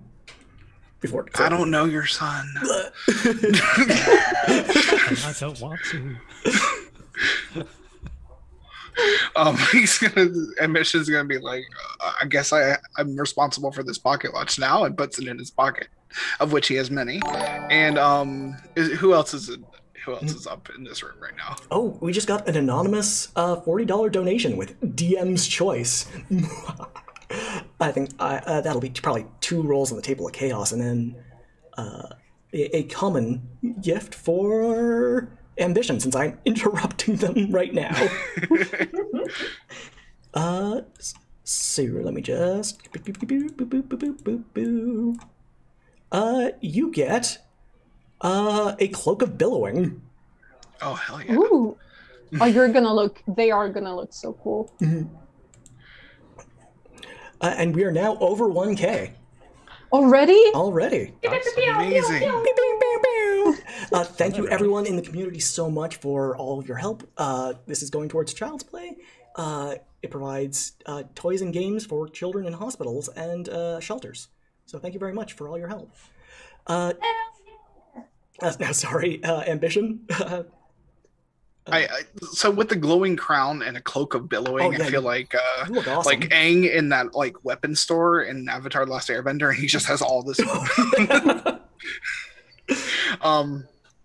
So yeah, who else is that? Is there any goons? There is let's see. Sorry, this one died. There's one goon who is still alive, who I believe is battling Icewind Dave. And there's another goon who looks on death's door in front of Murloc Bones. Okay. We're gonna try and KO that guy who's on Murloc. Yeah. There, so just unarmed strike. Yeah. That's a 17 to hit. 17 hits. Okay. For 10 bludgeoning damage, non-lethal. Yeah, you crack this guy over the back of the head.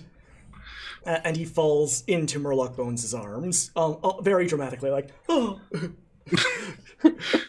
I will use the little knowledge, the little medicinal knowledge my good friend Dr. Watson has taught me.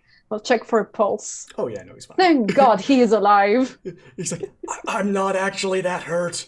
I just kind of hate these guys. Well, the damage was non-lethal. I suppose he will go to jail with the others. And I will. They're so weird. They blow up planets. Toss him aside. The fall kills him. Ambition. Is there anything else you'd like to do? With your turn? Yeah. So I'm going to backflip and show off on the way over to the other goon and punch him with my second attack. Okay. So. I feel like normally a DM would be like, you gotta roll an acrobatics check. Not in this game. Not in this game, Okay. damn it. Not only do you not have to roll an acrobatics check, you get advantage because you're looking cool as hell. Nice. Okay. I mean, let's they see do yoga, weekly. Like, they're probably very. They are all. I mean, the people I know who do yoga. Backflipping is just how they travel. They've been this entire time. Anytime we've been walking anywhere. cartwheels, backflips, like parkour, just like Just butterfly kicks everywhere. yeah. So that is a 24 to hit. That is a solid hit. All right. For 7 bludgeoning damage, and I'm going Ow. to spend a key point to make it a stunning strike. Ugh. So it needs to make a Constitution saving throw. Okay. We just need to like realign your energies right now and just like hit some under the ribcage. How does a 4 do? That doesn't. That's not 14, so it's not enough. Oh, my chakras! We'll work on that later. And I hand him a card. Like this is, He can't even hold it. He's stunned. put it in his pocket. Is there anything That'll be else? my turn. Okay. Now. Dr. Wetson. All right. In this commotion, could we see if Dr. Moriarty is somewhere around? Like, is he also in this battle, or? He is not in this battle currently. Okay. Then I am going to, as my action, just yell. Just put my both hands up, put 2 gummy gloves on my hands, and just like, and just gonna yell, "Nurse!" And I'm gonna blow the horn of Valhalla Oh no. to summon 4d4 plus 5 berserkers, but in this case, they are nurses. Okay, roll that up.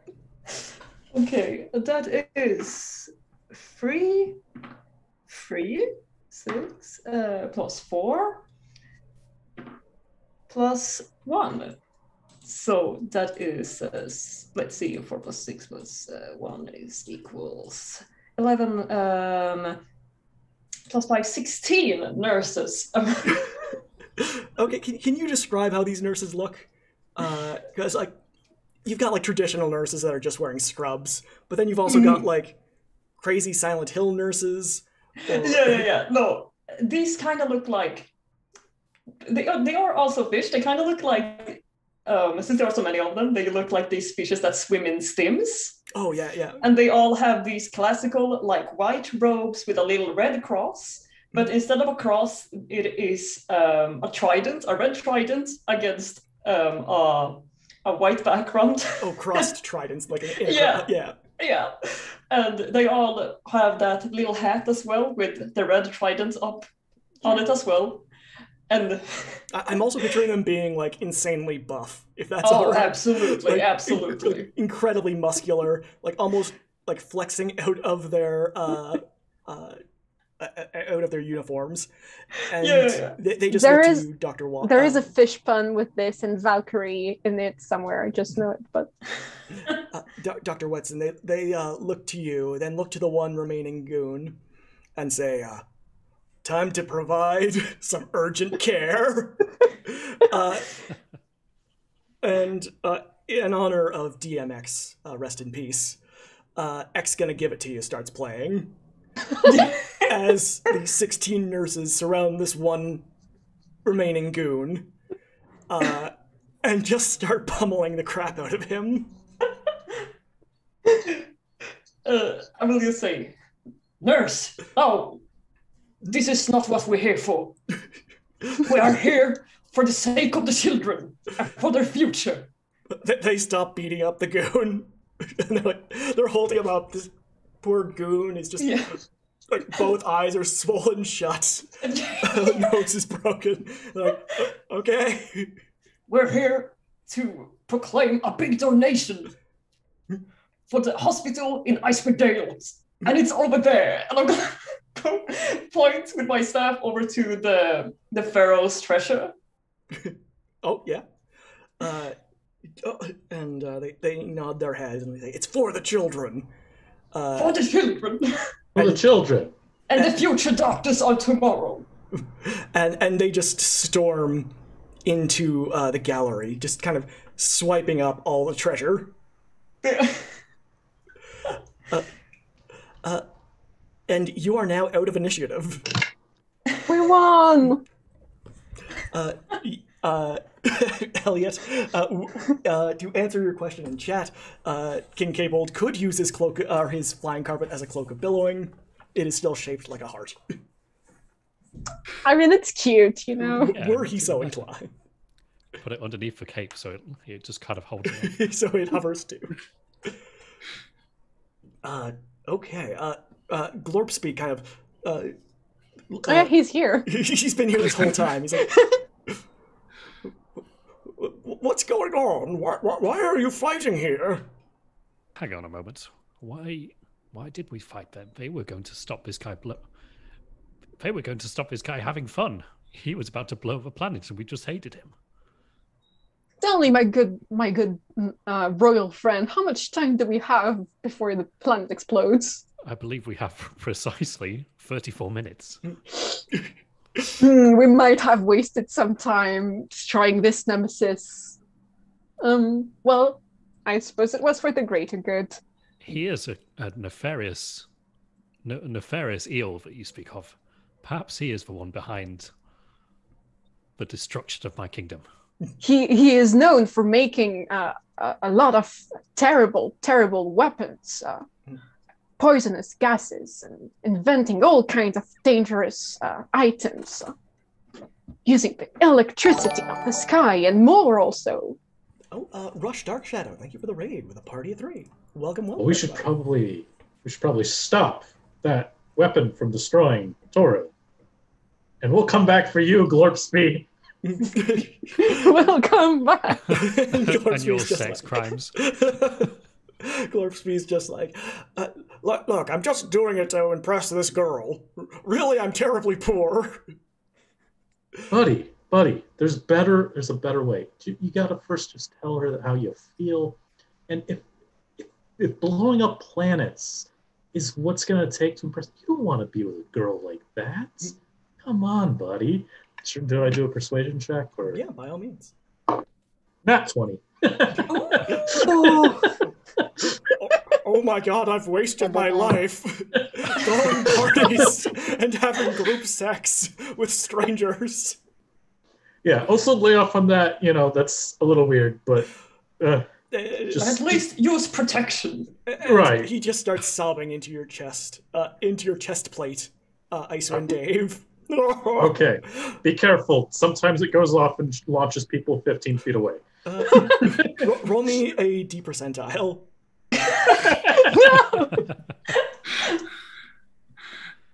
Gladly. 72. Glorpsby goes tumbling end over end, breaking his neck on a bookcase. No! Wait, did Falls over and all the Did books Glorpsby have a stack on neck? him. Oh. It's fine. If he did, it is broken. Pretty sure he was an invertebrate. Dr. Whitson just runs over and he feels for a pulse and he says, "No, trust me, I am a doctor." And he's just gonna put both of his hands on his legs and he's gonna crack it. And I'm gonna use hands of healing. Oh, I thought you were just gonna make sure the job is done. Yeah. So that was what I was going for. But I am a mercy monk. I am a doctor, after all. And I use 2 key points to do 1d6 points of healing. As you do that, I still have 2 rolls on the table of chaos. Can you roll me a D percentile? Oh no. Okay. That is a 96. Ooh, 96. That is a reverse nice. Not nice. Oh, okay. A Stegosaurus appears in an unoccupied space within 5 feet of you and obeys your commands until it disappears 1 minute later. I'm going to say it lasts for 20 minutes, the remainder of the game. As you're casting this magic, as you have your hands and you fix the neck, just with a little... Glorpsby kind of sits up and says, "Thank you, you saved my life." And then a dinosaur appears and just sort of splats him. And I'm also going to say it is a baby Stegosaurus. So it is about the size of a large dog. And it just kind of... making the chonker's face. It is just doing a little blep. It's like... Well, from one death, new life emerges. This is why I'm a doctor. For the children, young one. And I pet the little baby Stegosaurus. Oh, it nuzzles you. Oh. Let's go to that secret doomsday weapon, guys. Yeah, Right. There's no time for nuzzles. you hear on the intercom. There's always time for the children. Murloc Bones, please come to the auditorium. There's a pause and then just says, "That was the room you originally started in." Thank you. There's another pause. The one with the doomsday laser? Yes, I had understood the reference. Thank you. There's another awkward one. Just making sure. It's more ART, by the way. Thank you. You're being very polite. I'll be right here. If you're responding, I can't hear you. This is just an intercom. Gosh darn it. Well, Watson, this is why we were here. This is why we followed all these clues, all these years. People, you are here today for a very special last encounter. Thank you. Let's go. I will walk to the auditorium. I'll be with you till the end, Murloc. Nurse! Like, just call for the nurses that I hope has the treasure. The nurses kind of look at you and say, yes? Bring the treasure! And they all kind of get in line. They stumble, or not stumble, they tumble on. Trundle on. There we go, I got it. Got to it eventually. Behind you. This treasure will also go for a higher pay to each and one of you, because you nurses deserve it. As you go into the auditorium, you can see that Moriarty is there with his hand on the switch for the super laser. And he says, "Murloc Bones, I should have suspected you would be here. Come to stop me from getting my treasure, I see. No sudden moves. Nope, that was a sudden move. You think I'm joking? And he flips the switch on and off very quickly. Oh no. Back down on Toril. The husband and wife are in the destroyed remains of their house. And are you all right? Yes, I'm fine. What was that? Our home? And the husband says, it's all right. Nothing can hurt us as long as we're together. And then there's this bright flash of light above them. No! Stop this! And back on the space station. Dastardly fiends! That might have been an orphanage for all I know. I don't really know how this works beyond the switch. I can't aim it. You mean you did not build this? No, it came with the station. Is that Pangolin engineer about? Hello, I'm over here. I'm having a cigarette break. We should call IT.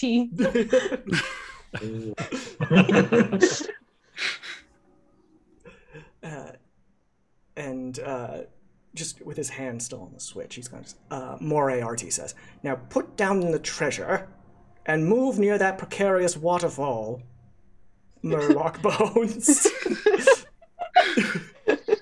There was a waterfall? You look over, there's just... It's the chocolate fountain. It's just very big. I was going to say, like, have you ever been to, like, one of those places with indoor cliff diving? No. It is basically just like a climbing, like a rock wall, but with, like, some fake plant and, like, a fountain. Yeah. Oh, yeah, okay, I see. But in this case, it is chocolate. Okay. I will shake my head and say, well, I suppose there is no other way to end this fated rivalry. I will move towards the chocolate fountain.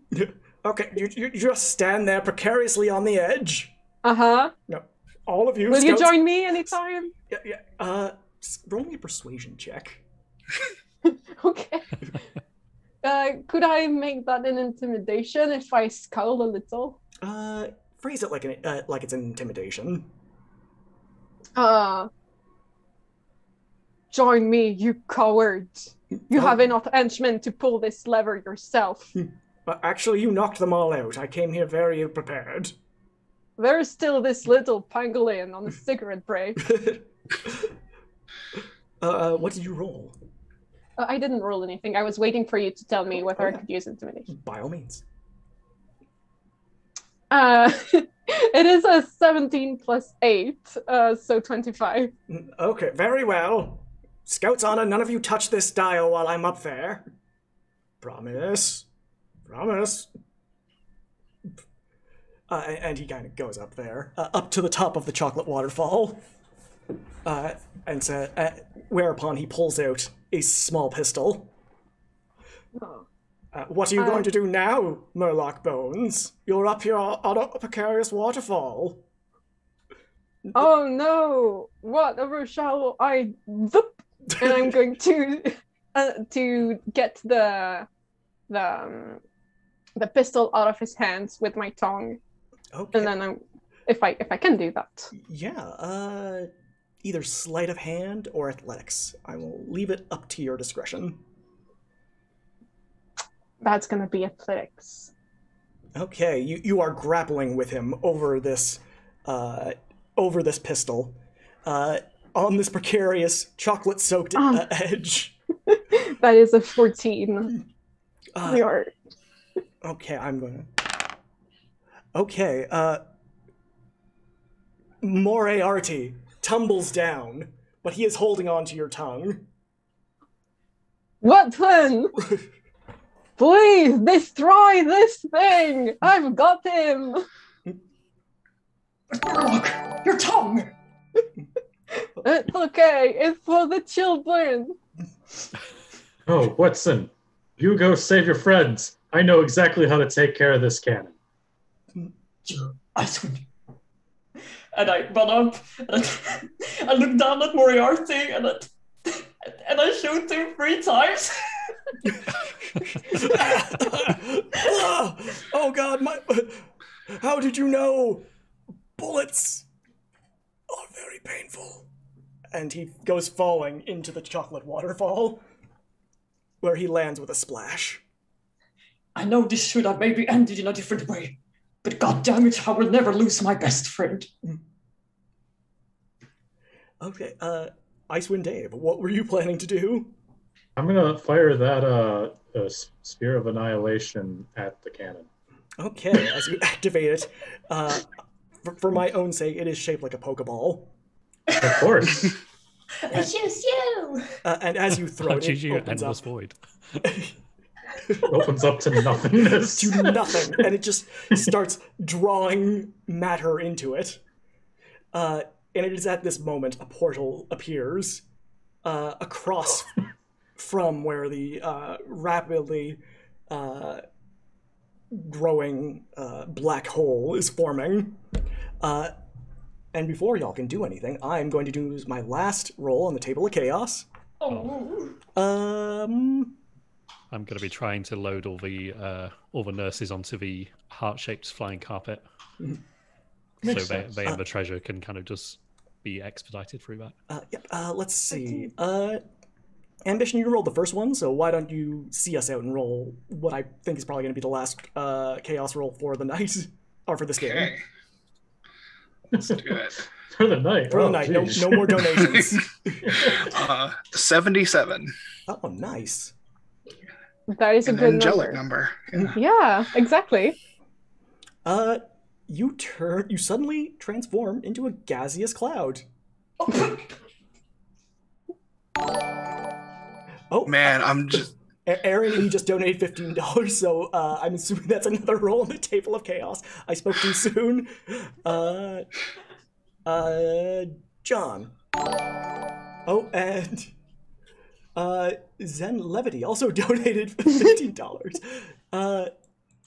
So we will roll twice more on the Table of Chaos. 53. Okay, 53. Okay.